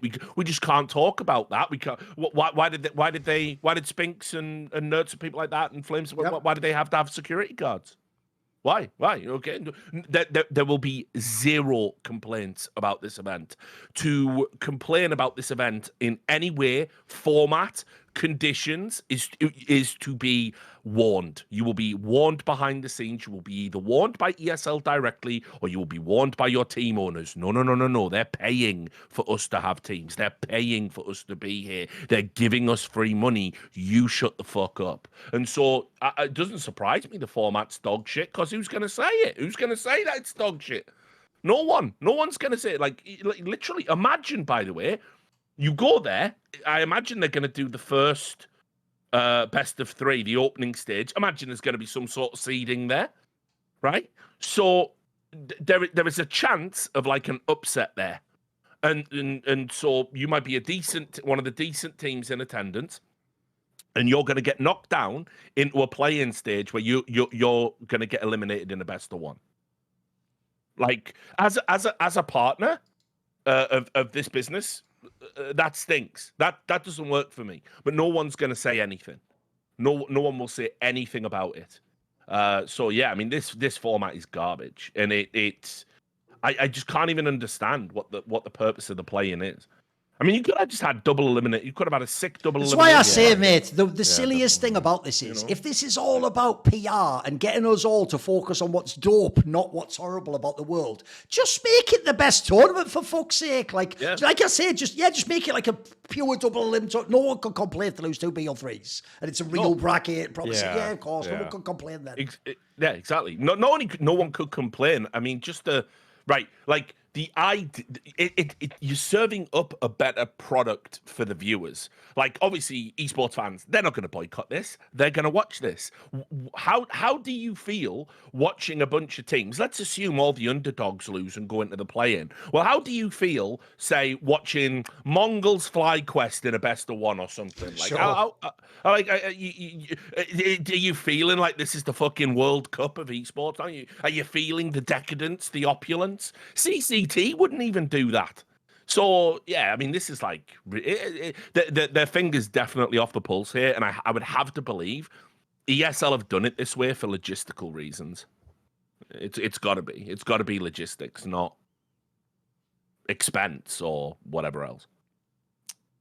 Yeah, and the thing is that with Cologne, Katowice, I mean, because ESL puts those together, we see what a great format looks like. We see that they can oftentimes deliver the best matches, but it just feels like this is so rife for upsets. It's just like the fact that they're traveling so far and having to just play so few series, and the fact that like this play-in stage is just such an awkward component of it. I can't really even wrap my head around why this happened. I think it is just for the sheer lack of time, but I know that people at ESL have, via running some of the best tournaments for such a long time, could have come up with something superior to this. And yeah, if the money is all, is the money just funneled into the prize pool there? Like, that's what's confusing about that. Because it's also, by the way, 400k first place, by the way, guys. It's not like it's 50k. That's the same as Cato and Cologne. It's massive. That's the same as, and which affects the Valve rankings, which I'll get to later. Yeah. Right. Now, should we go on? Yeah. Well, I'm Being ready. as I'm this ready next to drop the section ugly. could just be its whole show. So, what is your ugly part? What's been going on, Richard? Anything happening recently? Right. You know? Well, yeah, and anything indeed. Now, when you originally invited me on, this wasn't going to be my ugly, but Maui decided to be an enabler of everything rotten and terrible in Counter-Strike. Right, which is exactly what he is. Essentially, Richard, he did essentially the Joe Rogan Experience Kanye interview, didn't he? You know, if that's the reference for you right there. Yeah. He just let this man talk. He just goes, cook, Indeed. Although I will say Stewie made marginally more sense than Ye. Just debatable. Right. It depends which part you're listening to, because you know he also would contradict himself. The every 3 ugly sentences. is Stewie going on Maui's stream and doing a post-Dallas interview where, for apropos of nothing, he just spilled loads of fucking tea about a team that threw him a lifeline to relevancy. And as a follow-on point, the reaction to reports about it, the HLTV thread, where a summary of the interview, a completely accurate summary of the interview, made it onto Reddit. Now, what we're supposed to believe is, actually, if you listen to the exact words Stewie said, there is something there that means Mira essentially misquoted him or didn't quite understand the sentiment behind the things he was saying. And Mira is the piece of shit. He tried to bait you all, clickbait you all with lies, filthy journalist lies. Mira, one of the most senior and tenured Counter-Strike journalists we have, we are now supposed to believe he's a cunt and Stewie remains the great one. And it's just weird. Is there anyone Stewie can be fucking compared to where he isn't the superior person? Because I do have in every single solitary field, because I've got to say, I didn't listen to any of the interview besides the part about me last night on stream. And then when I saw Mira's write-up, I went, fucking hell, he's calling out Taz. He's talking about interpersonal issues within the team. He's saying shit out loud. I thought Donk was a streamer. I mean, by the way, it was such a self-report what he said when he said he didn't even know who Munisi was. You were an active fucking player. You went to tournaments with him. You were an IGL. What were you fucking doing, blood? What were you doing the whole time? I'll tell you, smoking your fucking mind into mush and grinding Valorant. You were checked out. How the fuck can you not know who Munisi was? He fucking signed for G2 before, well, the deal was all but done before you went to EG. What is that? And by the way, nobody in the community, because we all have to pretend 0.88 is a great rating. Stewie was the reason that they won Dallas. By the way, something he said on a stream. He went, if they'd used any other stand-in, we wouldn't have won the tournament. And then followed that sentence up by saying, I'm not saying we're the reason that we won. And, like, English just doesn't even work. Like, there is no force that can, like, penetrate the ridiculousness of post EG egotistical Stewie2K. He doesn't even wake up in the morning and think to himself, fucking hell, I'm pugging with Mythic and I've won a major. Like, something's gone wrong, blood. But no, he doesn't think that. He thinks he's still the best player, knows everything about the game, only his opinions matter. So I've got some of the quotes here, and then obviously I'll throw it up to Maui because it was his interview. And Maui, by the way, as you said, he just let him go. And go he did. So he said here, unaware of the issues the team were dealing with at the time, Stewie2K said he walked into a tense situation. The first day I got there in practice, not many people were talking. It feels a little tense. There's not a whole lot of fun going on. When people go over things, it's almost a military type of vibe. You've got your general who is explaining the day. He's running down the agenda of the day, providing examples and everything. Everyone is watching. It's a one-man show. No one is really enjoying their time there. It kind of feels like a 9 to 5. By the way, that's what a job is, you fucking DOS cunt. Mr. Can't get up at 10 a.m. Yeah, it should feel like a night. It's your fucking job. Or like, or whatever. There's just, he's just hopeless at this point. People are clocking in and clocking out. I know that vibes like that. It's not a real team.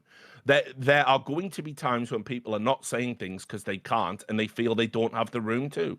The first day when I felt that, I tried throwing a few jokes here and here. It was a very tough crowd. I could tell Munacy was trying to lighten the mood with me.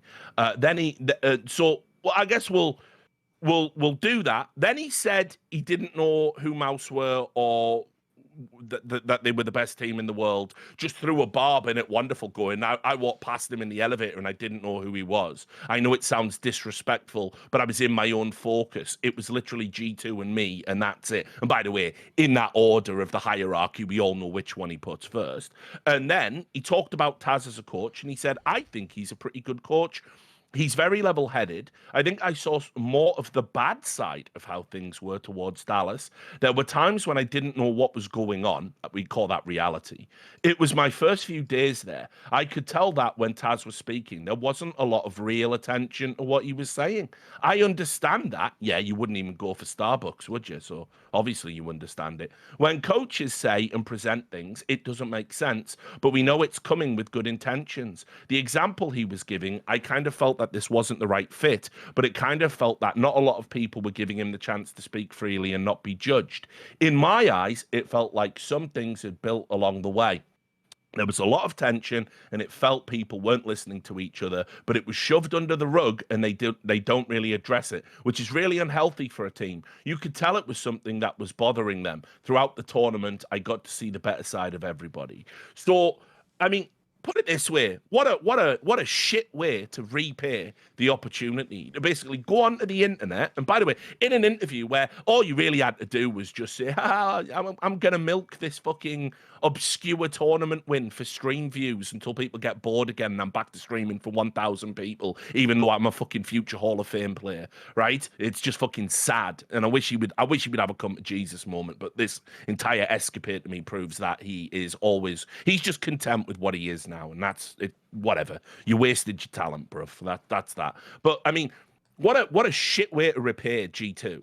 Like, to literally go onto a stream, to know that people are going to hear everything you say the players don't respect Taz, so you're dissing Taz, you're talking out of school, to say that, there's tension in the camp, which I'm sure they don't appreciate people knowing about that. Like, it's just wild to me. And as I said, the reaction on Reddit, all of those quotes are lies, even though he did say them word for word verbatim.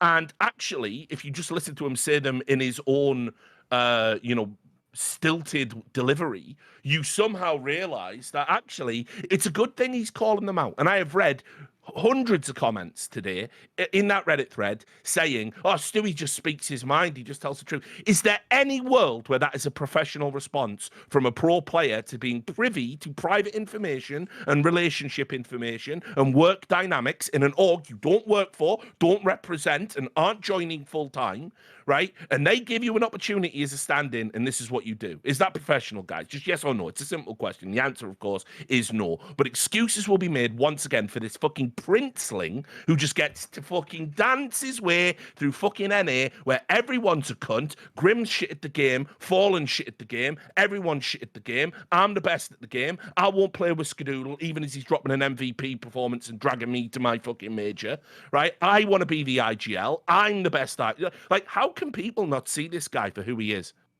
It blows my mind. It blows my mind. And so here we are once again, all having to make excuses for Stewie doing something unprofessional. I don't give a fuck. Like, my mind's right. I'll cope with the drama. When this goes live, this is 5 more days of death threats and people calling my employers and all the other weird shit they did because I said a 0.88 rating. But you're not going to fucking make me not acknowledge reality. What he did here was fucking trash. He proved his true personality in this moment. And adults understand it. And children that are swept up on narrative, Stewie's the greatest, those people will probably make excuses for him. But if I'm an org right now and I'm thinking about picking him up, this is why you don't. He hasn't matured a fucking day. He's learned nothing from his time in obscurity, and he is going to be the same egotistical, narcissist, malignant presence he sadly turned into over the course of his playing career. All right, I have to get the whole case together here on the defense force for Stewie. I mean, in theory, Maui, you are one of like 5 people in the world who've actually watched the whole interview. So, yeah, no. Okay, I'll say first of all, to address directly the repaying of G2.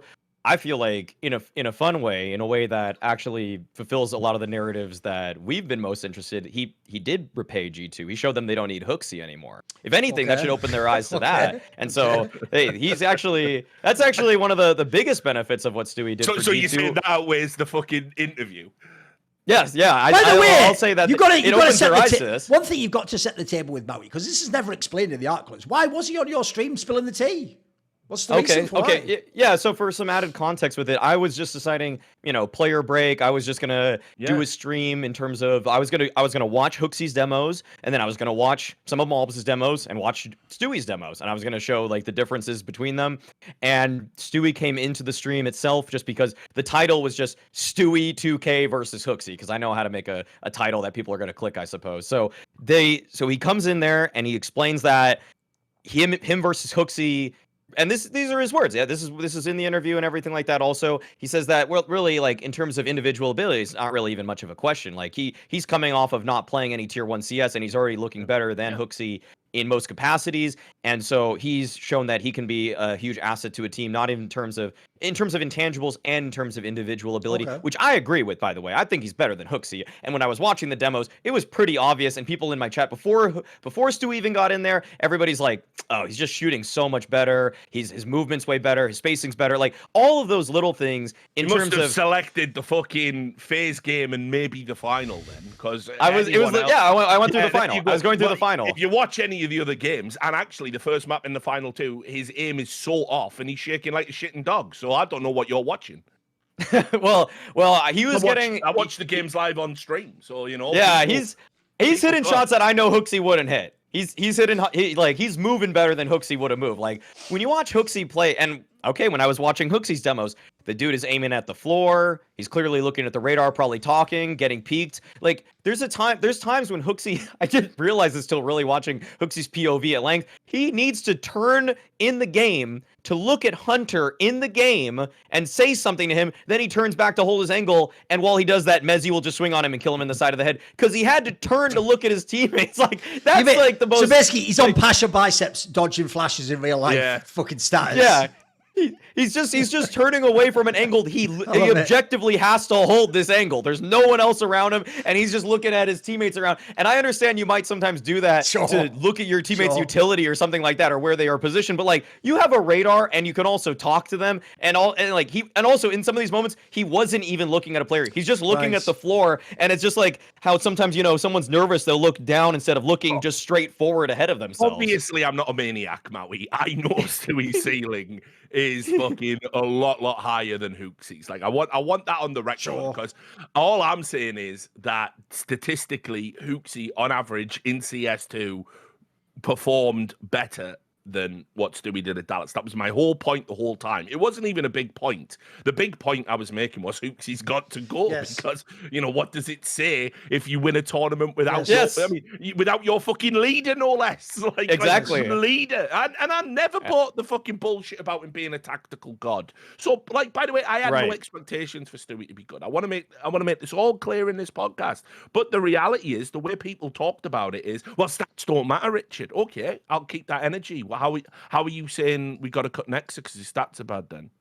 Like, there's no there's no consistency. There's no logical approach to what we do. We just like some players and we just hate some other players, and that's it. That is what the CS fandom has become. And as I said, Stewie can do no wrong. He can do no wrong, evidently. He has done some objectively dog shit things. Like, and by the way, when he says to me, when I bring up what he did at Evil Geniuses, which cost 2 people their jobs, right? So his tantrum, his petulance, his refusal to just meet Malik halfway and have a coffee and try to get to know him. I don't know you like that, bro.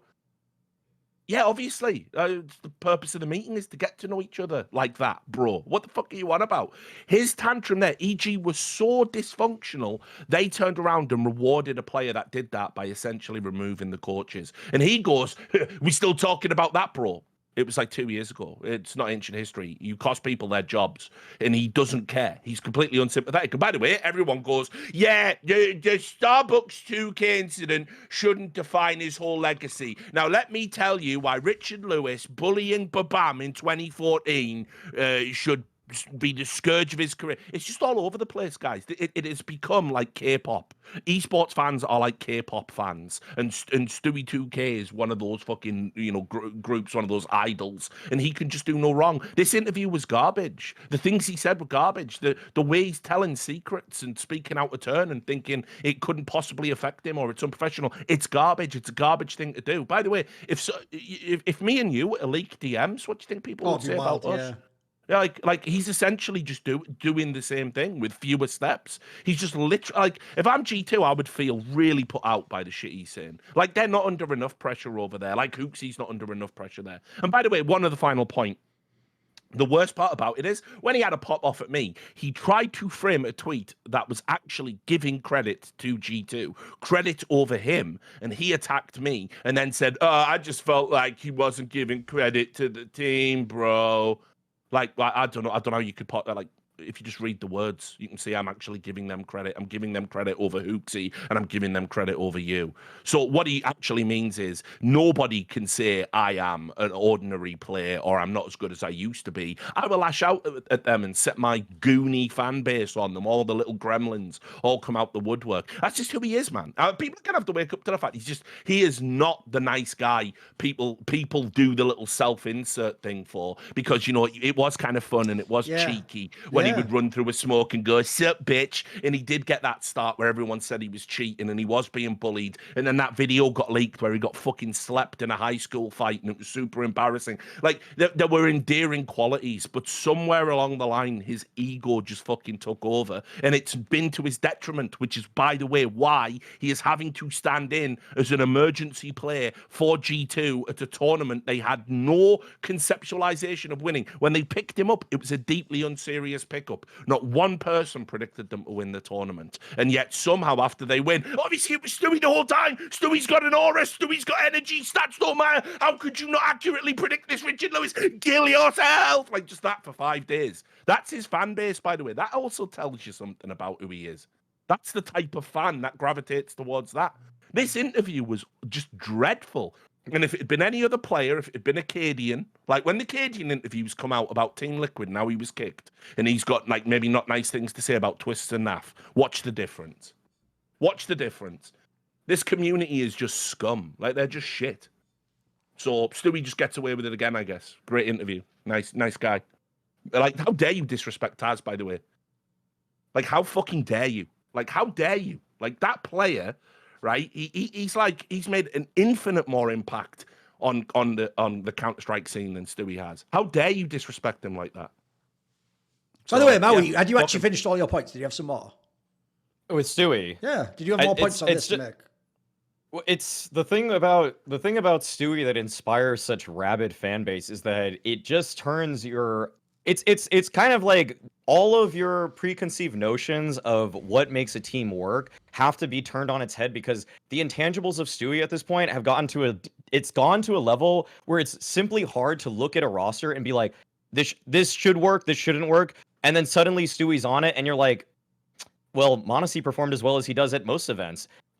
Nico, in terms of his stats, performed as well as he does at most events. Nexa performed worse than he does at most events, and yet they still win. And that's why Stewie inspires this kind of stuff. And it's like that's why the people that keep propping up Stewie are as devout as they are, because it almost inspires some kind of religious experience where you're literally seeing a guy who is bottom fragging, and yet they just keep, despite it all, keep winning. And it's not like m0NESY, of course, did incredibly well. Nico did incredibly well, but like there's two guys on this team that the stats look so bad, and in a culture that's so devoutly following rating, HLTV rating, we're seeing that G2 has one of their lowest ratings as a team throughout the whole year, and yet they win. So that's why people like myself, obviously you see a lot of fans do it. I see people, but also like Launders will do it too. He'll buy in too. It's like now we have to break down how we think about the game and what winning is, and it's not just purely statistically oriented. It's not just like whichever team has the most pop-offs by individual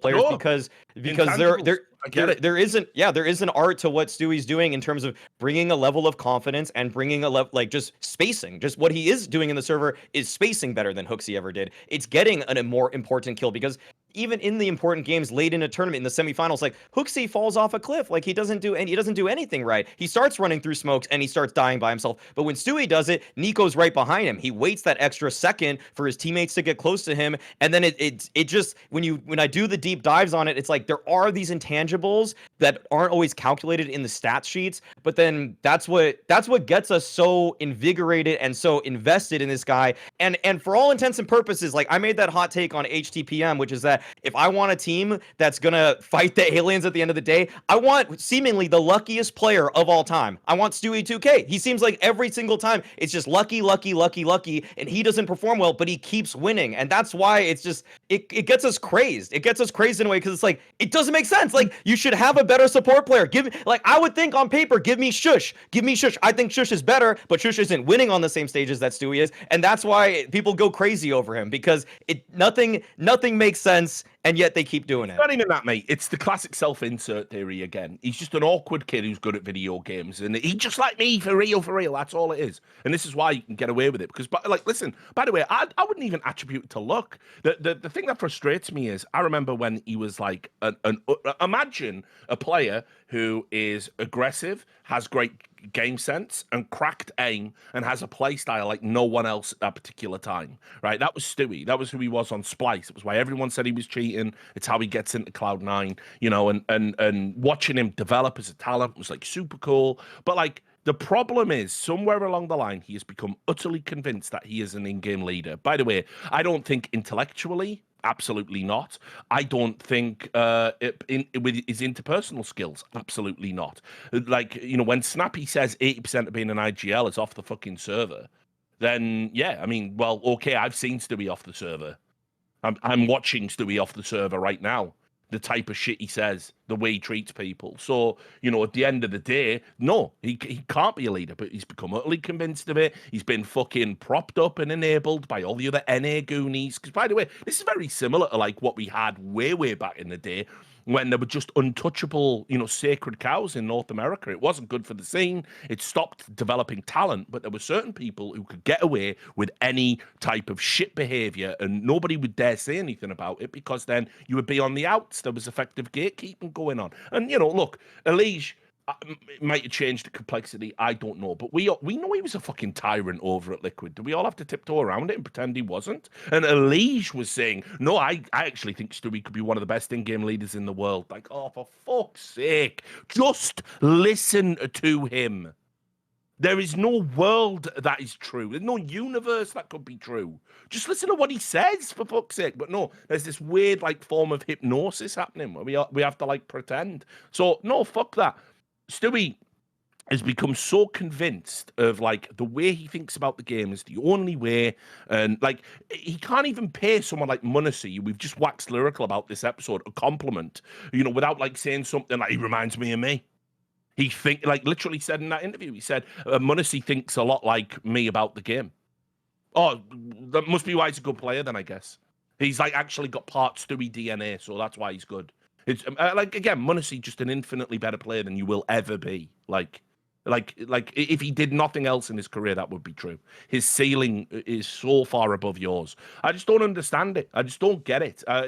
For a community that's so down on people being opinionated, coming across as arrogant, coming across as conceited, he's done all of these things in this interview, and we're all out batting for him. And like I say, I think it's grotesque. The thing that really put me out was essentially talking down about Taz. I can't tolerate that. Yeah, again, personal friend, whatever. But that level of disrespect aimed at a genuine legend of the game, nah, not for me. I don't think that can be excused. Right, first of all, there's obviously a million things. By the way, I probably will. I'll tease it now. I'll probably do my own video on this on my channel because I do think this is one of those ones where it just seems perfect material for me to I'm just going to milk it for all views, the quotes and then just go piece by piece and just literally break the whole thing down. God bless Maui. But I'll hit some of the high points here. So first of all, on that Elige point, you know what? There's only one thing I want to hear, and it ain't that Elige. I don't want to hear, anyone would get. No, I want to hear, I want to play with Stewie2K as in-game leader. You play with him, cunt. Go on, cunt. Because this is just simple and Nafani all over again.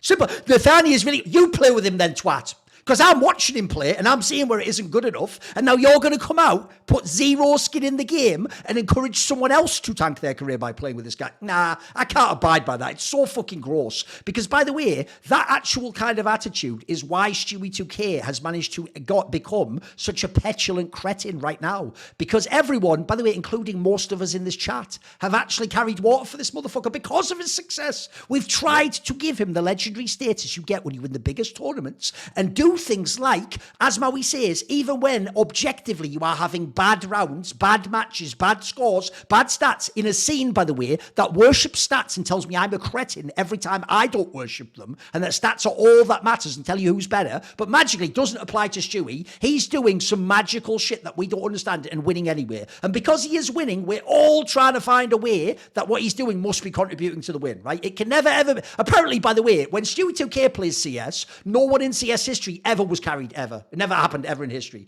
Every single player. So, we all just made fun earlier of Norbert. We talked about Norbert's a major winner. Norbert is actually better than Nico. He understands something Nico will never understand about. By the way, I hear these arguments about Stewie and Elige. Yeah. People talk to me, for real, like Elige is at this level on the ladder and Stewie's waiting for him up here. It's brother, what are you talking about? Somebody on my YouTube, someone on my YouTube channel, mate, said to me, I literally did that. He doesn't know ball. Do you want to know what the outrageous opinion was? I said Stewie might be a third or fourth ballot Hall of Famer. That was it. Pretty reasonable. Yeah, he's a role player. Yeah. And he said because I didn't say first ballot. I don't know ball. In what world would he go in before? No, it doesn't even work that way, mate. No, that would be like saying. I don't even think they understand how Hall of Fames work. That would be like saying Cos Dupree has the 5 majors. He goes in ahead of Simple. Well, he doesn't, does he? Simple goes in first. We all know that. So now I'm with you. So there's that angle, which I think is mental in itself. But I'll go further than that. First of all, I actually want to briefly go back to the very context of the drama of the whole Mira thing and putting it on HLTV, right? First of all, this is where there have never ever been a single set of rules from fans as to what they want. They literally just wait until you do something and then tell you that was the wrong thing to do and you violated the rule. Because are you ready? I am a journalist. I am, by the way, the greatest interviewer in the history of the whole fucking industry. And I can tell you, when you publish an interview, do you know what one of the number one things people who do interviews hate when you publish a news post about their interview? It's when you put the whole interview in there. We want you to select a few parts, a couple of juicy quotes, put them in there, link to the interview. You get your hits by saying, hey, fans, there's some spicy stuff in this interview. I get my clicks because you click and watch the interview. So Mira absolutely went that to a T.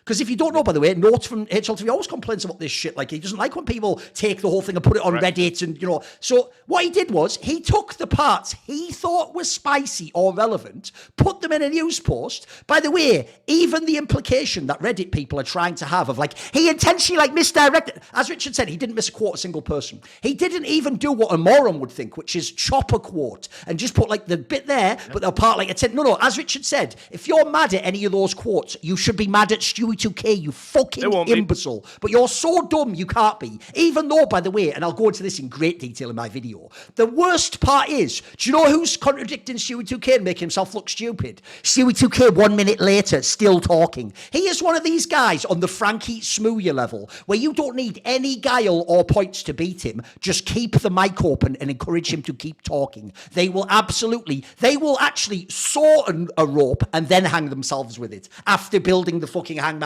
thing. They're insane, mate. Like, these people don't even need help to wreck themselves. So that part's mental already, because the idea you're going at Mira, people are like, it's just like Jake Lucky. Like, you shouldn't even actually, like, you should literally have your Reddit account taken off you for even putting that opinion on the internet. Mira is actually one of the most veteran journalists in the history of esports, by the way. By the way, aside from people like me, Richard, he is the Counter-Strike journalist as well. I hope you know that, you actual cretins who don't know anything about I saw someone say he only just joined HLTV. Yeah, he came back, you morons. He's exactly. So the idea that he's just going to sell his whole integrity 20 years down the line for a shit Stewie2K interview.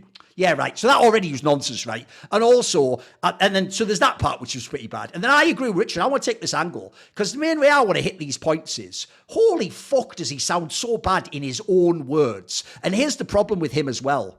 You know, there's some people where in text, I can tell you I suffer from this. In text, if you quoted what I said on a show, it would come off way worse than if you saw me say it on the show. It's the opposite with Stewie2K. This is why it's so mental you're talking about misquoting him. He is probably one of the most inarticulate, uninquisitive, and like fucking medium what-brained English language native speakers I've ever met in Counter-Strike. Like, I've actually met people for real from the Baltic countries who I think speak more fluent English and don't trip over their own fucking words and sentences. Like, Rops can just say a whole fucking paragraph, mate. He had to learn English in school, for fuck's sake. Stewie2K is speaking English, and he's so inarticulate that I don't even think, by the way, he's always contradicted. I think he's just inarticulate. I think he just fucks up.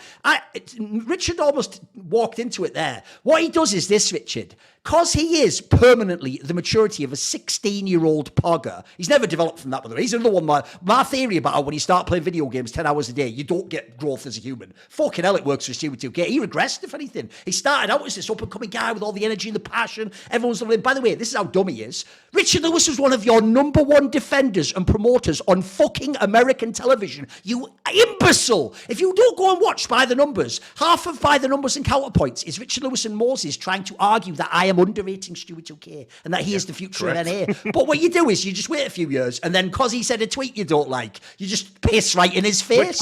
Which was about Hooksy. And by the way, think how mad that is there, right? Because this actually gets to the crux of the problem with this guy. He'll always say the first comment in almost like way too quickly without thinking it through, and he always has to put a spin on it where he sounds slick, like he's in a movie. So it'll always be like, I didn't even know who the fuck Modesty is, but I was like, he's pretty good. Might be like me one. You know what I mean? It's like, just say I wasn't that familiar with his game because I hadn't been watching Pro CS for a while, but he's a lot better than I thought. That's like the same sentence, but way better if you notice. Instead, you had to say it like as if like, notice there's an implication there that I think is mental for someone trying to get back in Pro CS. Right, bro, you weren't told literally like the Royal Rumble the night before you're in the Rumble. You knew you were in this. You even say in this interview, you scrimmed on 160 ping. Right, here's a crazy idea in the week before an event you're about to attend. Maybe look up who Monacy, Mouse Sports and Donk are. I don't know if I'm being an arsehole here, guys. All of you on the internet, if I don't know one thing about a player, I know nothing about the game. Stewie2K doesn't even have to know who he's playing. And then, if later in the same conversation, after saying the words, I didn't know who he was, he goes, well, of course I didn't know who he was. I'm the moron if I listened to what he said first and took that face value. Basically, Stewie2K just gets to decide what we all think about everything he said. We don't ever get an interpretation, by the way. Everyone else on the internet gets to interpret what I say all day long and tell me what I said. But for Stewie2K, if I even think the wrong thing about what he absolutely literally said on record, both in text and on video now, then I'm wrong because you decide you don't like the sentiment that he might have said something negative. Because I want to go back to that point Richard said. This motherfucker said so many out-of-pocket things in this interview. Like, bro, you're right. Me, kid, we couldn't even do one of these in an interview, mate. Like, think about this one. Think of the context of how he attacked Richard. He said, he didn't just go, I disagree. He even though in this interview, Maui, he says he's only had positive experiences with Richard. Yeah. Richard's even brought him into his hotel room and encouraged him as a young player. Oh, but sorry, Richard said that I had bad stats. Objectively did. You know nothing about this game. By the way, how is that not an utter prick move? What sort of fucked up move is... By the way, because Richard wasn't a pro, he knows nothing about the game. So he can watch for another 50 years. He'll never even know one fucking thing. By the way, I'd love these people to keep the same energy, by the way, when they stood next to, like, shocks at an event. The League of Legends go, does she know about the game? Does she, Stewie? Does she get to have an opinion? You wouldn't even fucking dare say that Freya or them don't know the game, you utter rat. And then there's this thing. Are you ready for the utter insanity of being a Stewie2K fan or Stewie2K himself? You're allowed to contradict yourself in the next sentence. Are you ready? So... that implication, Richard, is that he did actually play well and that anyone saying he didn't is wrong. He then himself says he played 20% of his level. Yeah. He was missing 80% of his game, guys. And by the way, his 100% game was never close to best player of all time. He was playing 20% at a LAN he won. By definition, he just argued himself he wasn't very good. That's fucking mental, mate. How are you going to simultaneously... like, because here's the thing... I don't think... he specifically said he agreed with me. Well, here's this is the other mad part as well. No, but then he also did... agreed with me. This is the saddest thing, though, is the dumbest part about that is I actually even read it even more cynically than you will. I don't think he was saying I was 20%. I think that's ego. I think he's trying to imply, like, I could be fucking 5 times better than this. Fuck you. You could be about 2.5 times max better than this. And by the way, you were pretty bad at the end of EG, so I don't know why you pretended it's like lack of practice or whatever. You had gangs of games there. You were just dog shit at them. Then also there's that thing where, what was the other part on that? Let me just think what the part about the 20% was. Let me think. I'll skip to another point anyway. So basically, one of the other things I don't get as well is, if you go and look at all the different people he addressed, there's another thing that's mad. So obviously people are upset at what Richard quoted. The environment thing made it sound really negative, didn't it? Like, it's just like a job and it's all nice. They're not having jokes and laughs. By the way, that'll tell you a little something about where this guy's head is at, about what a top... like, remember, G2 was trying to be the best professional video game team in the world at Counter-Strike. To him, where's all the jokes and lighthearted? Bro, maybe you just never were on the real number one team. You know what I mean? Maybe you had Liquid and that was it. Maybe the rest of your teams were a bunch of people going, hey, fucking... I'm all for a positive environment. I know. But I mean, but at the end of the day, like, what are you here to do? You know what I mean? I know. Like, you think about great teams, like across all sports. What, you think everyone was like, setting their fucking farts on fire and fucking, going out for drinks and stuff? Like, no, obviously, like, we're here to win. Yeah, and so I don't get it. And also just the idea that, like, he knows what G2's team identity should be. A man who's literally standing in for them for one tournament, knowing nothing about them, self-admittedly not even knowing who Munacy is at one point. They didn't even tag him when he said he was joining. He said, it's great to get to play with Nico and a young superstar Roper. You know what I mean? And it's like, but he can now...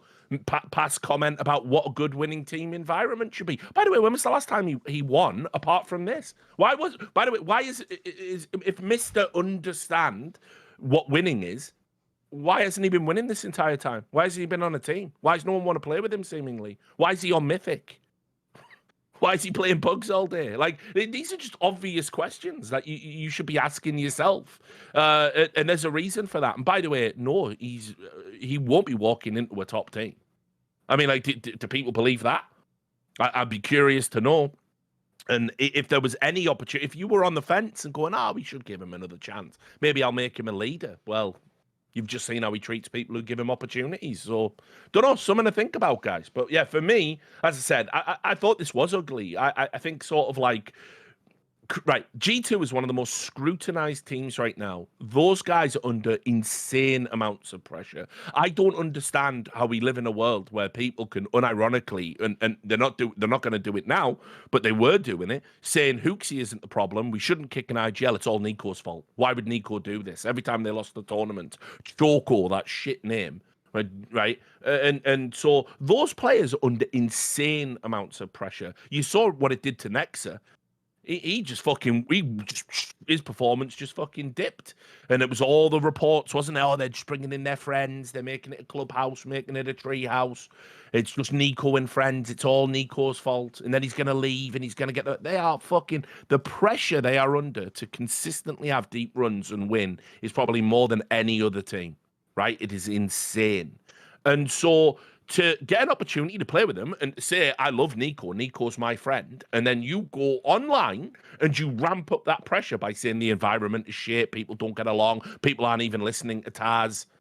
Like, by the way, what if G2, like, what if, because we know G2 make decisions based on public perception.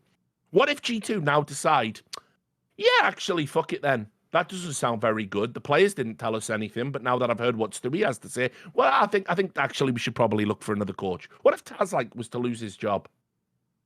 How unfair would that be? Like, realistically. And so, like, if this was the straw that broke the camel's back, I just can't believe somebody would do something like that. Like, what's incredible about Stewie is players generally have a sacred covenant with players. They fucking, they do terrible things to broadcast talent all the time. Like, as soon as you say they played a bad game, they're going to, like, leak secrets or talk about after parties or call you a cunt or say they hate you. And then they slide into your DMs 2 years later because they're in a bad contract and they need you to leak something. That's just the nature of the beast. But for players to break the covenant around players,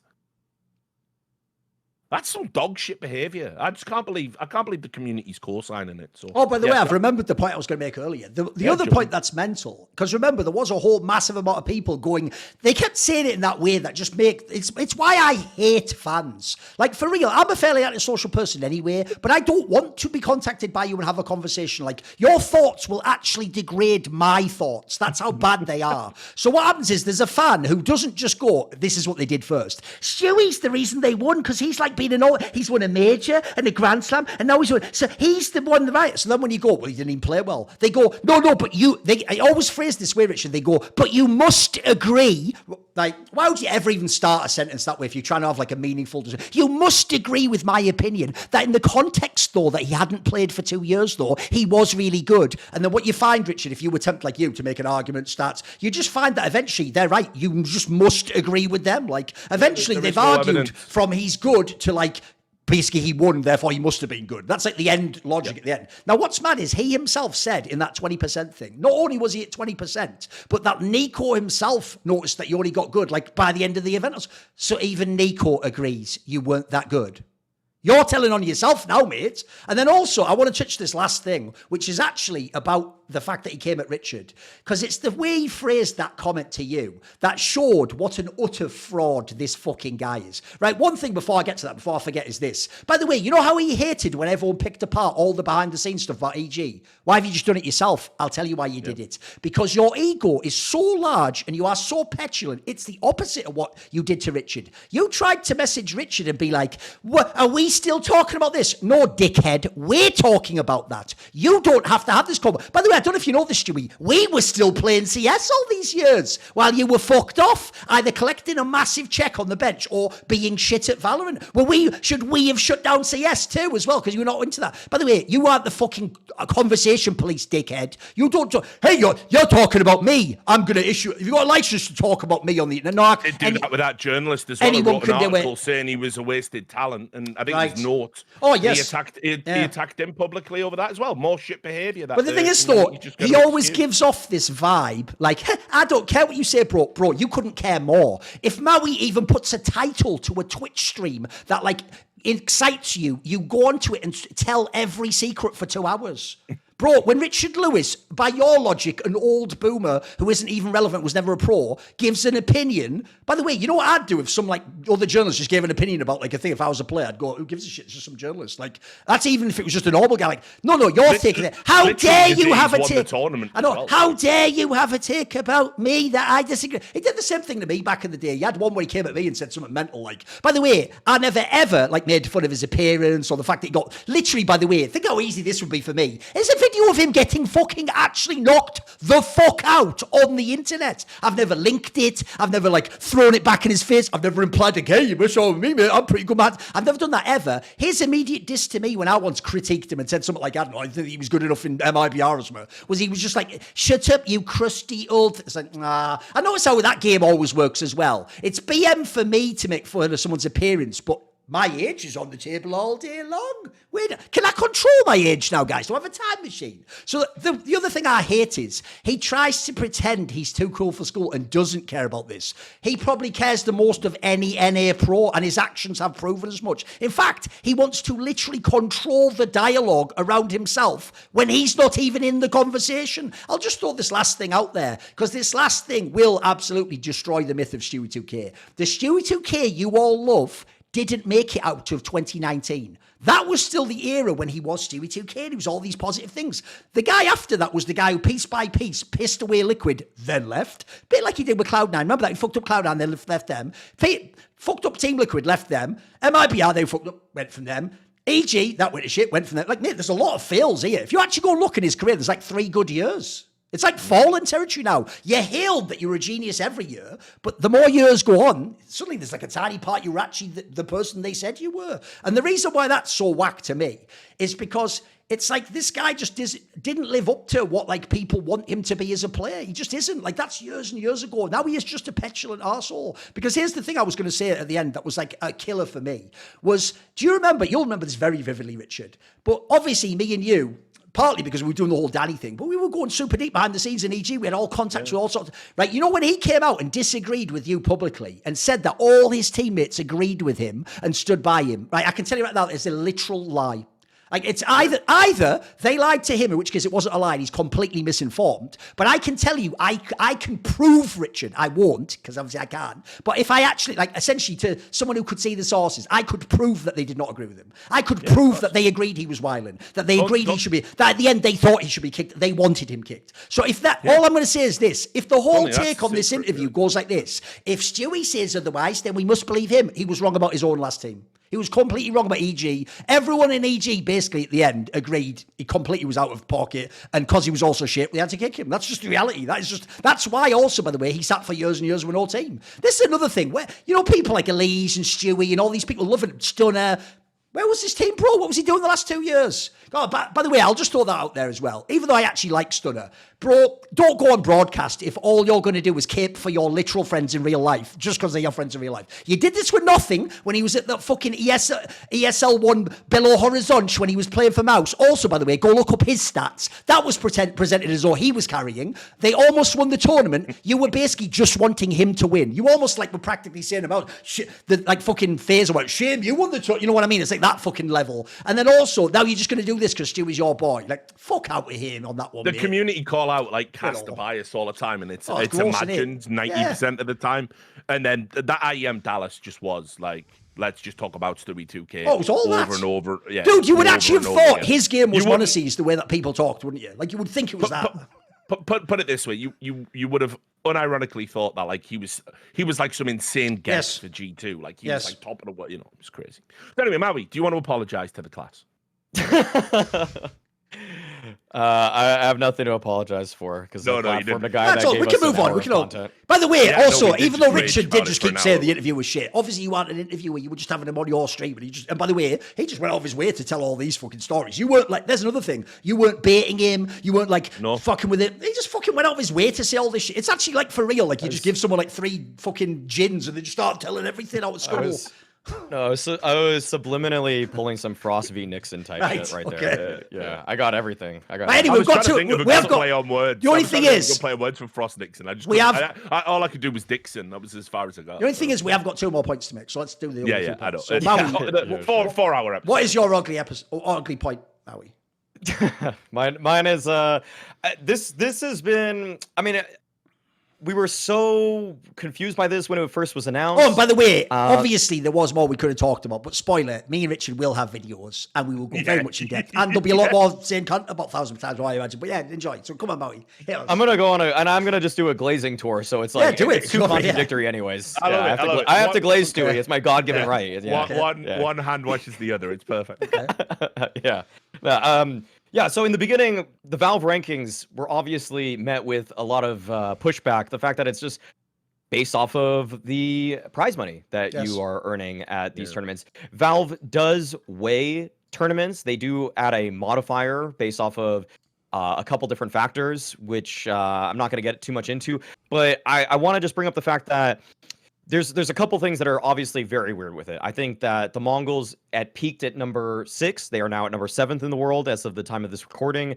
Is a bit strange given that the Yala Compass event we wouldn't have rated very highly. Another thing that I really have to bring up is that there is a specific clause in the rulebook about conflict of interest, and yet the Bet Boom tournament, which had Bet Boom attend it, is completely valid and all of the points from that tournament matter, despite the fact that there is obviously some possibility that there was foul play at it. And that to me, the thing is that's weird is that Bet Boom actually as a team didn't get any points from the tournament, but teams that were at the Bet Boom event were the benefactors of them losing games at that tournament. And I'm not making any kind of accusation here, but I am making a claim that there's obviously a conflict of interest with them attending the tournament. They weren't initially, as far as I know, they weren't supposed to be the initial attendance. It was supposed to be Cloud9, but Cloud9, given the fact that their roster fell apart, it was a last-second addition to bring Bet Boom in. And I understand that. Like, you just want to put them in there, but that obviously invokes a conflict of interest as soon as that happens. And so for me, when I see the Valve rankings giving a lot of points to Maus for winning that event, but they beat Bet Boom at it, it's like you just don't want to really invite any sort of possible foul play into what is the most important ranking now that we have in Counter-Strike. It's more important than HLTV. It's more important than the ESL ranking. It's determining who's going to make it to the major and make so much money, as we know from stickers. And so that's why I think that as it stands right now, not only are the Valve rankings very skewed based off of the fact that prize money is such a massive determinant of the ordering, it's the fact that they seemingly haven't done anything about the fact that there's a conflict of interest that's in play already with what's going on here. And I just feel like this should be brought to people's attention that this needs to be cleaned up, that there should be some, like, Valve should lay the law down and say, as soon as that was even happening, we're not including this tournament, or you need to replace Bet Boom. They can't just be the invite for your tournament, which, by the way, had a massive prize pool. Like, the fact that there were hundreds of thousands of dollars in play at the Bet Boom Dasha event, that is concerning, given the fact that prize money is the biggest determinant by far of the overall rankings. I mean, look, I agree with that. I've been banging my head against the conflict of interest wall for years, and we've had just a huge backslide where everyone is financially entangled, and even though Valve have rules about this, seemingly they're gonna turn a blind eye, which is crazy because I know they're aware of like the issues with this, like the gambling companies and some of these other tournaments. They cannot be factored in to the rankings. They just can't. You just shouldn't acknowledge them. Like, people can go, you can win the prize money, no doubt at some of them, all that insane fuckery of giving out live streams and radars going on. There's a ton of that still in the tier 2 scene, and even some tournaments that are tier 2 in conceptualization but have tier 1 teams in attendance. And so you can do what the bookies won't do. You can just not give ranking points. And so the incentive to attend is purely from a prize money perspective, which if you give somebody a choice of attend this event that has a lot of prize money but no ranking points, or attend this event that has less prize money but gives ranking points that might earn you sticker money, everyone's going to take the second option. So why not just do that, Valve? I don't know. I mean, I every time I get optimistic about Valve's involvement with esports, it never gets to the final destination of where I would like it to go. And I like the idea of them having their ranking, provided it's functional. And, Mongols aren't the sixth best team in the fucking world because they won Yala Compass or whatever, which, by the way, again, insane gaslighting for a day. It's an S-tier tournament. It's like, it was Astralis and who else? Like, like, fuck's sake. So, anyway... I think, yeah, like they have to take a hard line. So, for instance, there's got to be rules. If you are running a tournament and you own a team that's participating in the tournament, if they cannot physically stop you from doing that, then it can't have ranking points. It can't count towards the rankings. It has to be like it never happened. It's compromised, isn't it? And that just seems like such a basic and obvious thing to do. But we just go through this over and over and over again. It's like, it's never enough. Right, guys, we've done it, right? Saudi have taken over all of esports. There are literal bags of money floating down from the sky, millions of dollars. You are literally now, we've gone from a sport 20, 25 years ago where you paid to play and enter tournaments to a place now where you are being paid literally to enter the tournaments, being paid to tweet about the tournaments you are at, which is at your interest, and being paid to have teams to enter into the tournaments. We will foot the entire bill. We've got there, guys. So listen, I don't like it. I don't like it's a fucking, bloody tyrannical despotic regime that's running everything. But if you're the type of person that can see past that, congratulations, you've made it. It's never enough, is it? There's always got to be another angle. There's always got to be another game. There's always got to be some fuckery. How can I make more? How can I have more? How can I get away with more? And so obviously these are going to be compromised. Obviously, people are going to be like, oh, well, our bloody teams had to enter into this sick tournament and it's just got them over the line for sticker money. And if Valve allow that, then the whole thing is fucked. So I hope they're going to pay attention to this and do something about it, because right now we are primed for levels of fuckery and shenanigans that we haven't seen since 2016. I think my take on this is pretty brief. I echo a lot of the sentiments. Like, first of all, if people don't understand what Richard's saying there is so easily implemented, and the day you implement it, you'd all just accept it immediately. I can tell you, because one of the sports I like to follow, a niche sport, is obviously snooker. And in snooker, not only do they have non-ranking events, the fucking Masters is a non-ranking event, one of the most important events to win, but it's because it's like an 8-person tournament or whatever, so it doesn't fit all the criteria. Like, it probably has to be invitational or have an open qualifier compo. So you can do this. By the way, as I'm pointing out, it can even still have prestige. It just has to be a different type of tournament. So in my opinion, as Richard says, if it's one where like a betting company runs it and then enters their team, you just take that off the docket immediately. Why even open the door that fuckery could happen there? And then lastly, I would just make this point, which is, I also think the thing that people are missing is, this is just like, it's a mixture of incompetence and laziness, because as someone who did design a tournament format and who's worked with many different companies on things like ranking, by the way, I've done my own I invented rankings in CS. How about that, dickhead? You do know this. People to this day tell me all this. But what would we do without HLTV? I don't know. Wait a year till they did the rankings after mine. Yeah. There's a reason why a random guy from North East of England had to do that. And by the way, they didn't even at HLTV retroactively do the rankings and like cover it. The joke is, if you go and look up in it, you actually have to look at my ranking to have a clue who's good in 2014 or whatever. It's mental. So anyway, the reason I bring this up is, you don't just sit down and go, this sounds good, have at it.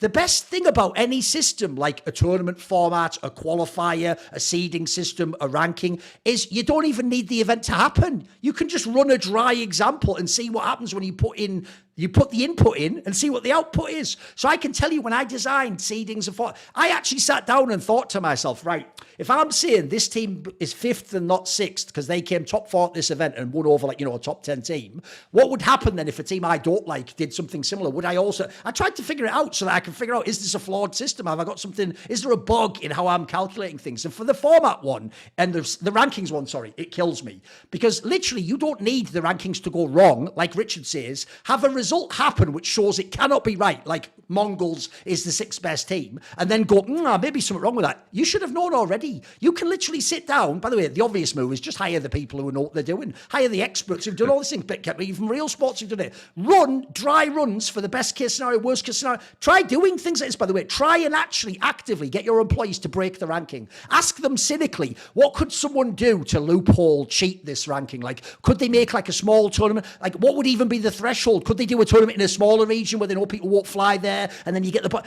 Try and figure all this out before, by the way, if you're smart, before you even announce the ranking. Never mind, because they do it the opposite way. Valve does it the way they do CS. They put it out, and it's a fucked update, and then we all complain and come up with a million really detailed reasons why it sucks, and then eventually they fix it. But they might fix it tomorrow, they might fix it in 6 months. They might not fix it in 2 years, by the way, like the economy, the fucking Krieg. They might take years to do that. So the thing I just don't get, like I say, is there's plenty of ways things can go wrong. And obviously, by the way, results can always change and not be the way people want. But it just feels like incompetence. Like, all I'd say is this. How is the person who's designing a ranking themselves not even thinking about what I'm saying about, what if like a team had a fluke? Bro, you're the one designing it. Are you qualified for this job or not? Like, that's the one part I don't get. It's like, and also, I'll just say this, and this, all you need to know is this, as Richard will appreciate this as somebody who'd buy the numbers for so many years. I'll tell you what, I despise some of the head people at HLTV. I will say, the last few recruiting rounds they've done have been pretty fucking good. I actually like a lot of those people. I think they're pretty good. And crucially, they don't get involved in those stupid beefs. You notice, Richard? They just sort of keep their fucking dick in their pants. And as a result, they can be part of our scene and be on the shows and stuff. But some of the top people know I don't fuck with. And by the way, I despise some of their ownership group and actually think some of them are actually an active harm to esports. But actually, as it stands right now, I would absolutely be fine with fucking Valve just like white labeling it to HLTV. At least I know how they know how to run a ranking, mate. Like, I actually believe they have the tech. They understand the formula. They can get it pretty on point. So it's one of those scenarios where if there wasn't a ranking at all in CS, it'd be more understandable why it's so flawed. If this was the first ever attempt at it, I'd get why there'd be all these issues. First of all, we've had rankings for 10 years. And then secondly, we've got a really good one right now. The HLTV one, all I'll tell you is this, if they ever see one, they're like, that team seems a bit high, just go and look at the tournaments they had, and they probably did just have a placing you didn't, they probably had a 5th to 8th you didn't notice, or a better team that you think were really awesome. They probably completely bombed the tournament, came last place. Usually the HLTV ranking's fairly on point for me, so I actually just think this is a pretty simple topic. Yeah, I just think they just have to be better. You just have to do a better job. Not least because, here's why I actually hate this. For anyone who thinks we're critics of Valve, I saw Richard's video, and he actually had the same take as me. I'm actually, unlike all those people on Twitter, I'm totally in favour of getting rid of all these RMRs and this bullshit where any 5 idiots can just qualify to a major. I'm totally in favour of the idea. The circuit is there for a reason. Join the circuit, accomplish things in the circuit, and earn your way to the major. But the problem obviously is it's going to rely on this ranking. So if this ranking is shit, it will be the bottleneck that'll spoil the fucking circuit, sadly. Because I've always wanted that, mate. I've hated the idea that the best team in the world could, in theory, fuck up at the RMR and not even be at the major. Like, that's absurd to me. Like, the idea, like, FaZe Clan's the obvious one. They were in every final, but if they'd have fucked up the RMR, they'd just been sat at home watching on Twitch as, like, fucking, I don't know, fucking ecstatic players and going, I hope I get to their level one day so I can go to the World Championship. Like, that is bollocks, isn't it? That's just bollocks. Yeah, I never fucked with that. It's like, look, there's places for qualifiers like that. These stupid, unwieldy 512 team, 1,024 team online qualifiers, but the World Championship shouldn't be part of it. Yes. At all. Yes. I mean, that's like having a fucking, my 5-a-side team can fucking play in a qualifier to get into the Premier League. By the way, I would actually suggest people go and look at Richard's video about it. What was the title of the video for this one? Fuck knows, mate. I just grind. It'll be Valve something though, right? It's all just blurred into one. But basically, the reason why I would say to watch his video, another point he makes is something I also touched on, the Feed the Trolls thing I did with Messioso and Tech Girl. A point Richard also made, I noticed he noticed this. By the way, Richard, all we're doing is what I'm asking Valve to do, just thinking through what could go wrong. So a point that you made also was, the same people who go, oh no, what about those bedroom orgs? Those bedroom orgs are the shittiest people in esports. They're the ones cynically picking you up, paying you 1 penny off the floor. If you qualify, they get half the millions of dollars. And if you don't qualify, they go, sorry, and then just close the fucking team down. Like, it's not sustainable. I know. Why am I missing that guy not being in? That guy's actually telling me I don't give... By the way, like the old Guild Eagles, they're telling me I don't care about the circuit. I have to be allowed to qualify to the major and make millions of dollars, where, as I just said, if FaZe lose the wrong BO through, they get nothing. Like, what even is the incentive in our circuit at that point in time to not even be part of it? It's nonsense, isn't it? Yeah, I mean, I will say to the community's credit, not the stew cells, obviously, but they did. Well, that video did make it to the front page. Oh, and fair people play were like, then. oh yeah, Okay. that's kind of.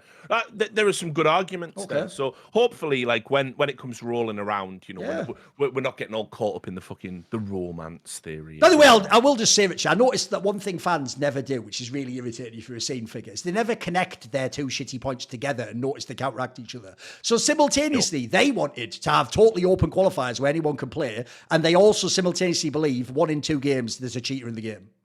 Yeah. Make it make sense. Make it make sense, please. They simultaneously believe cheaters in every game, including now because of that stupid leak fight stat at top ranks, but also that if like Team Liquid fuck up an online qualifier, just shit the game, innit? Well, which is it again? Like, is there a cheat in the game? Is there... Anyway, right, the last point is my ugly point. And this one, what's good here is it can go short, it can go long. Depends how hyped you are about this one topic. But I want to frame it this way. My ugly point, not bad, is the way people are analysing Vitality's lineup. Right? I have almost never seen fan entitlement like this, except maybe the aforementioned LeBron fans, Manchester United supporters. These people who support this team, and let's be real, 99% of Vitality fans are just Stewie fans. And if Stewie left, by the way, they will leave. And if Stewie went to G2, they'd hate on Vitality. And the reason why I know that is how everyone is framing this team. Bro, when I hear people talk about this Vitality, I would think they're coming 9th place at tournaments. I would think that when they go to a match, Stewie drops a plus 30 every time, and that Spinks is such a bum, he's minus 20, Flames doesn't get an entry kit. I'm not seeing, I actually genuinely, I never do this thing of, do you watch the games? I don't know what games people are watching. Because I watch Vitality and I go, look, first of all, if Stewie plays like he does, they win every single one of these tournaments. Literally. Like, they would have literally had an era at the beginning of this year. Think about the fumbles of FaZe and fucking Spirit and even Navi's dodgy and G2. They would have actually won every tournament, literally, if he'd have fragged out like he could, except maybe like one. Then, add in this. Think about this discussion. It always goes, is Spinks good enough? Or is Spinks not? Right? You have 2 of these motherfuckers. You have Spinks and Flames who can take turns and be a top 5 player in the world in the game. Right, so you have, to your mind, if you're a Stewie fan, you have the number 1 player in the world, the best player of all time, by the way, who you think is better than Prime Simple. You have Spinks, who sometimes fails, but then you have a fucking insurance policy of Flames. And then, by the way, the Mezzi guy, you've all said his shit the whole last 3 months. Actually, by the way, is probably the reason you beat fucking Spirit in that one game. And then also, actually had a couple of tournaments at the end where there was one where he was actually a contender for MVP going into the final, if people don't know. Right? This is why I say it's the entitlement of this analysis. Here's the thing, Richard. I understand the idea of trying to improve the team and make the best team possible. But this is like, you're just asking for too much here. You know what? I'll give you the great example, right? So I'm a massive fan of, obviously, Aaron Rodgers in the NFL, right? So people will always say to me, you're asking for too much. No, here's the thing, though. On offense, he barely ever had anyone, mate. If he'd have had, like, Megatron and some godlike running, I'd have never said shit, mate. I'd have gone, okay, cool. Just see if he can do it or not. My problem in this case is, like, here's the difference, Richard. So I'm also a Liverpool fan. You'll never hear me complain for 1 second about Liverpool because they don't have the best players, but they've got good enough players. And when you have good enough, all I want, if I'm a top player, by the way, is give me a chance. Give me a chance to win the Champions League. Give me a chance to win the Premier League. The problem I have with the Zero angle is this. You can improve Vitality, but if you were to pause the game right now and say you're not allowed to make changes, you have to pick a 5-man lineup. Bro, this is like a top 2-1 for everyone. Does anyone not pick 2 more lineups over this one right now? This lineup, like, look, it isn't perfect. It's really good, though. And there are some fucking banging pieces in there. So essentially, it's the analysis of it. Like, people are treating it like it's 0-1v9 or like everyone's a bomb in the team. I don't get it, mate. I know they haven't won, but I don't get this analysis. So give me your thoughts, guys. You go first, Maui. I feel like you haven't talked for a bit. Well, as to be expected. I think like a couple of the numbers that really stand out for ZywOo is that he's just a much worse arena performer than he is actually when he's in group stages. If you look at a lot of the teams that have basically been in the top 20, and you look at just the performances that they have in arenas versus what they do in the group stage, between people like Donk, people like MonteCristo, a lot of those guys improve. MonteCristo gets better in arenas. Donk has a small fall off.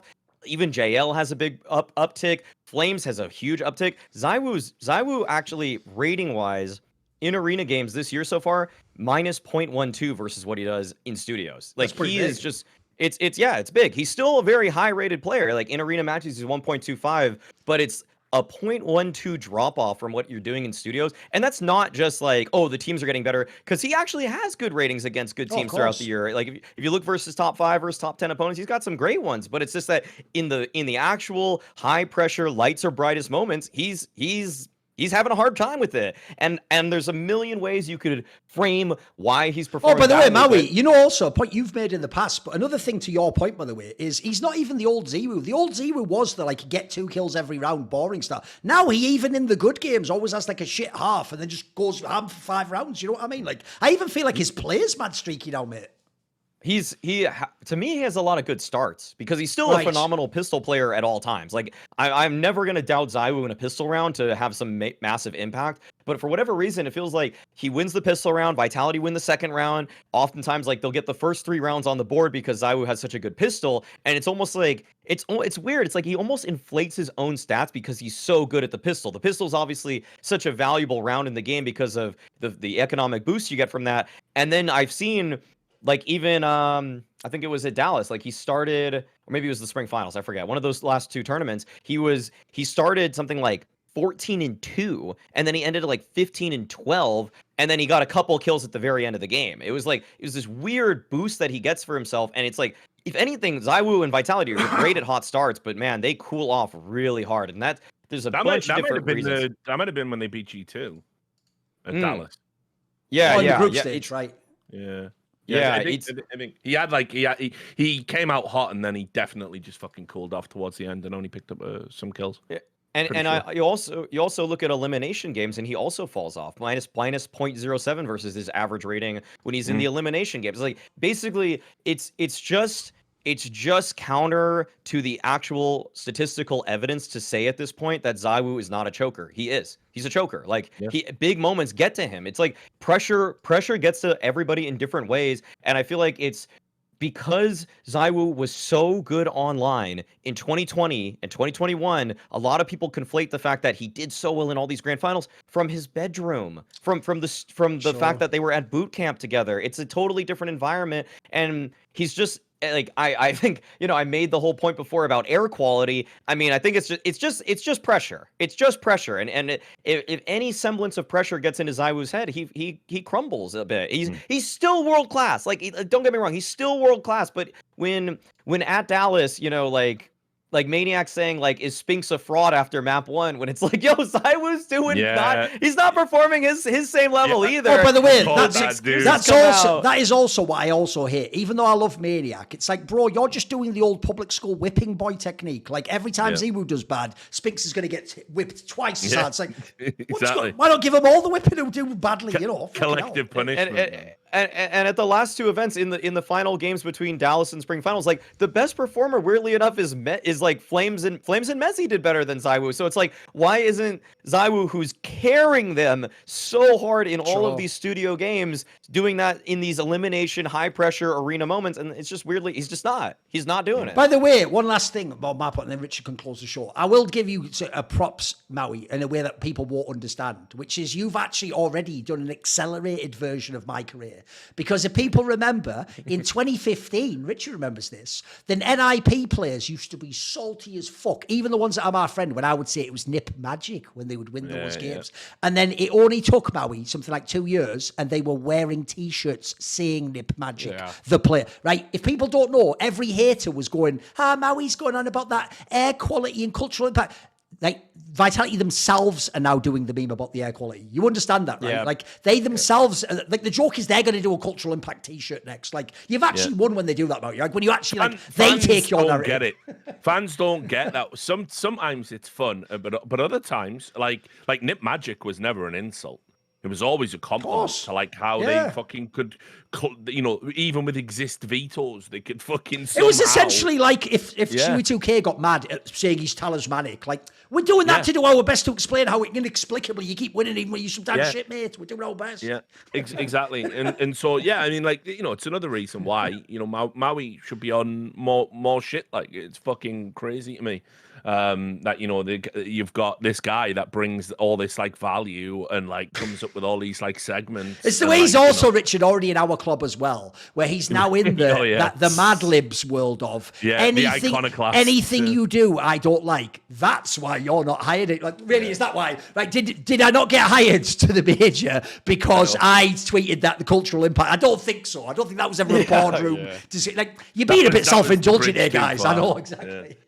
So look, for me with the Vitality thing, I definitely think they've got pretty fickle fans. I mean, this is like, out of the kind of fans that I would say are insufferable. No, they're not insufferable. They don't descend onto the subreddit and post garbage like G2 fans do. But certainly in terms of the swing, it's pretty wild. And the only part of the Vitality team that they steadfast refuse to criticize is Ziwu. Or Zywoo. People tell me I'm not supposed to say Ziwu, even though French people have told me it's Ziwu. So I'll say Zywoo for this podcast. So, I mean, look, there's only two ways to conceptualize about Vitality. You either have a Zywoo problem or you have an Apex problem. Shelve that for a moment. What you've got with Spinks, bona fide star player, can take over games by himself. Flames is probably the most improved player in World Counter-Strike, not an exaggeration. His ceiling is insane from, we always knew he was going to be good. I don't think we expected him to be the second best player on this team. He is clutch. He puts up big numbers. He is the one who does it in the pressure situations more than anyone else on this team. And so that duo is fantastic. Mezzi has been on the chopping block since the major, tournament after tournament after tournament, with fans go, we got to get rid of Mezzi. We got to get rid of Mezzi. We've already talked about how there's not like an abundance of anchors and people who do selfless jobs. Mezzi, by the way, is that guy. And if you go look at his rating, I mean, everyone's making a case for Perfecto to join. People are going to go, oh, Richard, you're hyping up the stats again. Everyone's making a case for Perfecto to be on a top team. Mezzi's outperforming what Perfecto was doing towards the end of his time in Cloud9. So I don't think you have a Mezzi problem either. By the way, also, I think he's handled the pressure and the scrutiny with grace and poise. He hasn't been going to pieces in these games. He hasn't been having emotional outbursts. He hasn't turned to his old friend's social media, typing up, I'm so sad because I played bad. Worship me, fans, please. Because, by the way, if he did that, all the Vitality fans... By the way, also doesn't flame people who say he's my bad. Yeah, exactly. Yeah, so food for thought. So when I say Vitality have an Apex or a Zywoo problem, well, here's what I mean. Zywoo is a choker. By the way, that take aged brilliantly. I remember, because, I mean, when we used to do By the Numbers, we talked a lot about, like, is he going to be the guy? Is he going to be the man? Remember that year he got that number one and he wasn't really the number one, but whatever. Like, for me, like, he's been all talent, but he shows his best when the games are easy, when the living is easy, when it's low stakes. Richard, I'll give you an analogy. Obviously, I'm on my football grind at the moment, so you'll appreciate this one, right? Because I actually think I've got the scale of it right. And even though an idiot will hate this take, I think the scale's right. Right? If I was to say to you, and I have actually always thought this, I think Kevin De Bruyne is a bottler, mate. Here's what's mad. I actually probably would give him the Ballon d'Or like that year that Messi would, like last year. I thought he was insane. And I do think he is like the best midfielder. But I'll tell you what, if you ever watch him in cup finals or when Belgium has to actually try and win a national tournament, this motherfucker will never score a goal, mate. Ever. Even though the point he's disappointing on an international. Yeah, but this is the point though, mate. The reason why I purposely picked that player is I just said I'd give him the Ballon d'Or. I would have given Ziwu number one certain years. It isn't to say the player isn't really good, to say they choke. That's what I think people miss. Because the second you say that, Maniac, fucking TRL, they're all going to like get their Excel spreadsheet. I'm, no, but look at this game here. It's like, no. We're actually saying he's so insanely good, we expect even more. We're trying to actually dig him up in a fucked up way. I mean, this is the interesting part as well. Like, I don't see, like, and again, I love Matthew. It was great work with him at the last major again, good friend. But, I think he's not helping, by the way, when you try and create the counter narrative. Like, if he wants Zywoo to win and be good, You can't insulate a star player from the realities. Yes. It doesn't help them. Yes.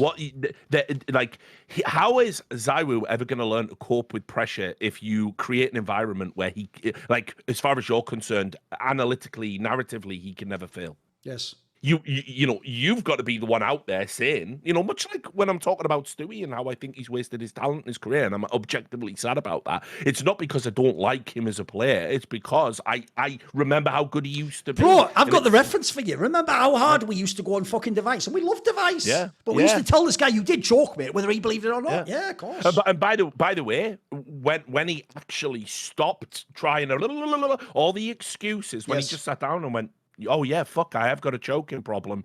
What happened? He became clutch as fuck. Obviously, we're not taking credit for that. But he got so sick and tired of being called out for choking from certain parts of the community. He actually said, like, well, fuck it. All right, maybe I will talk to a sports psychologist. Maybe I will read some books about what I can do. Maybe I will go to a doctor and see if there's things I can do about, how's my nervous condition with my stomach affecting my, he did all of this stuff and became one of the most winningest players of fucking all time in CS. Like, Zaiwu was 23. He's got the time, but he has got to recognize these things are happening, and all the people in his orbit, because he's a really nice guy, he's a really good kid, he's really, like, so likable and affable. You can see he's put so much work into himself, learning the language, becoming better with the media, getting in better shape. Like, this guy's obviously he wants to be the best version of himself. You can see that, and we all want it for him because he's a fantastic ambassador for the game, a fantastically talented player. But here's the thing.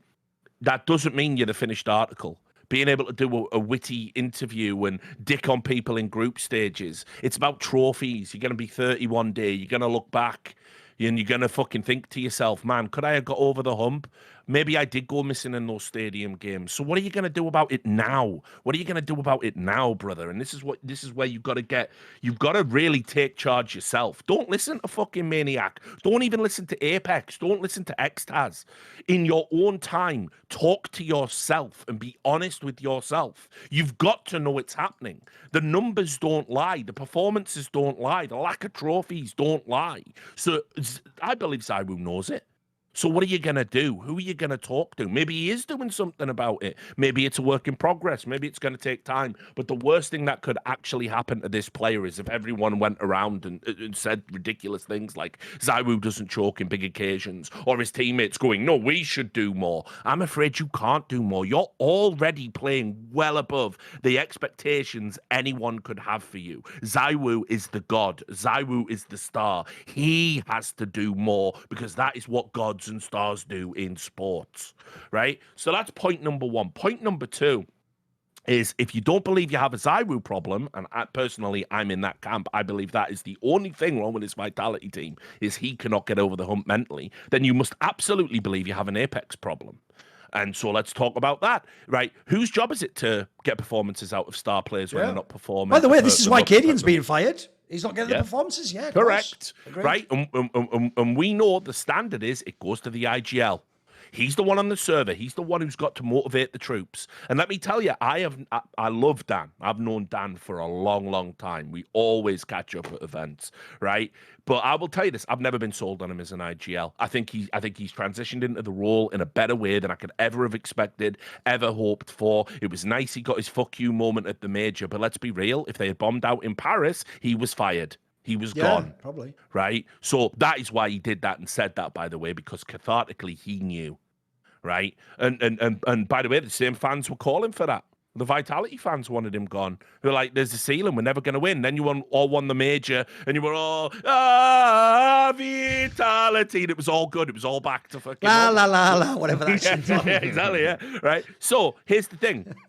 It's Apex's job to make Zaiwu perform. It's Apex's job also, by the way, sometimes to be sacrificial, to say things that aren't necessarily true, motivate the troops. I think the shit he does, I don't think it helps Zaiwu. I think when he's like mauling on the fucking servers and fucking being all this gesticulating and doing all of this stuff, I don't think it helps Zaiwu. I don't think it helps the team. I think it's one thing that we almost got close to addressing it back when Xtaz the first time around dropped him from the team at that Blast tournament because he said emotionally he wasn't right. There was something off, and I think I think we've never really got round to the idea of Apex as like this leader of men. You know, he could be a lightning rod. We saw that in G2 when the crowd was fucking cheating and fucking chanting "fuck you, Apex." He doesn't get phased off that stuff, so that's fine. If people aim their ire at him, that's good. Being a lightning rod is a part of it. cadiaN's always been that guy, by the way, as well. You can see a lot of analogs between the two. But if Apex cannot get ZywOo to perform, then you have to find a leader who can. If Apex cannot get the team over the hump in these important games, then you have to find a leader who can. And so there are only two options on the table here, because the cut Mezzi, that's a fugazi. That's never real. If you cut him and you bring in another anchor, you just have the same team, essentially. Even if you bring in a top anchor, you maybe get like an extra couple of percent. You can't replace Flames. That would be insane. You can't replace Spinks. That would be insane. So if we can't get ZywOo to play at the star level, it's all on Apex, I'm afraid, guys. So you decide, because you love him. You love posting that meme about baguettes, don't you, on Reddit, even though you said when it was the Mongolian players mentioning food related to their culture was racist, and you attacked an HLTV writer over it. But you love posting the baguettes burnt meme, don't you? You post that every fucking day. So here's the problem. He is the cook. He is the chef. And yeah, if the baguettes are getting burnt, might need to go get another baker, mightn't you? That's just how that rolls. That's the fucking performance-based industry we're all in. And I think Apex is blessed as an IGL with the team he has. And I think he's cruising by on that. Vitality should be in contention right now in CS2 for every trophy going. And dropping out in semis, dropping out in finals, that's fine. No one is going to call you out over that if you do it consistently. But at some point, you got to get a win, and they don't.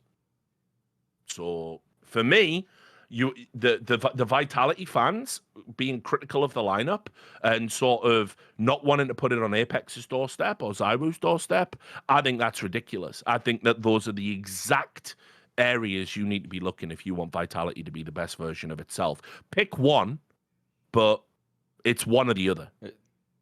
It definitely needs to be brought up at this point, as you've done, that Apex should be under a level of scrutiny for the results of the last 6 months, or the lack thereof. Because I created my top 21 list pretty recently, and I just kind of counted, okay, how many teams have more than 2 people that I would consider in the top 21, and the only teams are MOUs, who have won a couple trophies, Spirit, who have obviously won a couple trophies, and Vitality, they walk away from this 6-month period empty-handed. Even teams that have less top 20 players have won something. We've got FaZe, Na'Vi, G2. They've all won something over this course of time. But for Vitality, it's two things. It's the big pressure game moments for ZywOo where he performs underneath his standard. Still good rating. Like that's what they'll always come back to. And it is the most frustrating thing about this whole argument, is that it's that Mezzi stepping up in arenas, Flames is stepping up in arenas, Spinks is degrading in performance in arenas is not that drastic. He's only down, if people want the raw numbers, he's in arenas down 0.05 in arena matches, which you almost would just think is typical because you're probably playing against better opponents, but it's just such a massive drop off for ZywOo. And the thing is that other people are stepping up. Mezzi and Flames are literally playing better in arenas than they do in group stages. And yet you're still not able to capture trophies. So it's the choking problem. Is Apex getting enough out of these players? Or do they just expect so much from ZywOo that everything else falls apart because they think that their star player, who is hand delivering them maps and series in studios, is unable to accomplish the same feats in those arenas?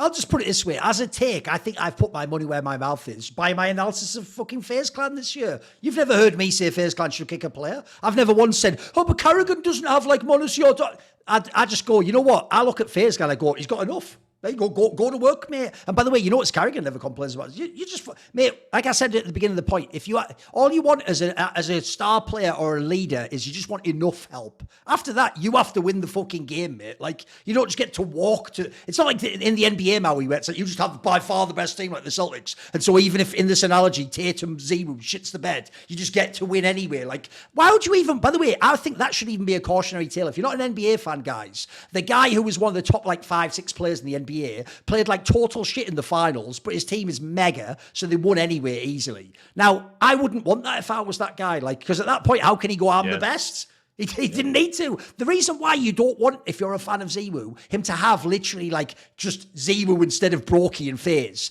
is because then when he wins, he doesn't get all the credit for being simple, does he? To also be the God Carry, you have to also be the God Carry. You can't just be part of the best team ever. So, I think that whole thing, like I say, totally you can improve vitality. There's maybe even some interesting fringe cases, but like I said, I think I nailed it when I just said, if you're picking a roster today, theirs would be top 2 you'd pick, mate. It's mega. It's got all the pieces you want, pretty much. Fuck yeah! I mean, like it's like I said, the one thing you can't say about like anyone saying Vitality like is not like a good team overall in its construction is crazy. Oh, by the way, I will give you one angle though that wasn't mentioned, and this is one thing I brought up on Twitter. And all I'll say is, a few of my little birds came to me like, "Yeah, actually, some people do think that." All I'll give you is one last angle, juicy one, and you can either address it or in the episode. It's up to you. The one other person whose name never gets brought up, I notice, is fucking Extaz. Does he not work in Vitality? So why are we acting like either Zonic's still here or there's no You know, this era, he's only won 2 blasts, right, guys? As we're saying, he's basically a contender for real for every single tournament. He's even in the semis and the finals half the time. Where are all the trophies? Any other coach, by the way, would be fucking fired over this. Like, again, because when you're at that level, that is Manchester United. That is being like a fucking Chelsea coach. It doesn't matter if you come fourth. We're fourth. You get fired for that, mate. You're supposed to be first. So I'll say, obviously, coach is harder because we haven't got stats for him. We can't look with the eye test. But I'll just say, it hasn't, put it this way, this isn't like the year you fucking brag about if you're Extaz, I'll tell you that. No.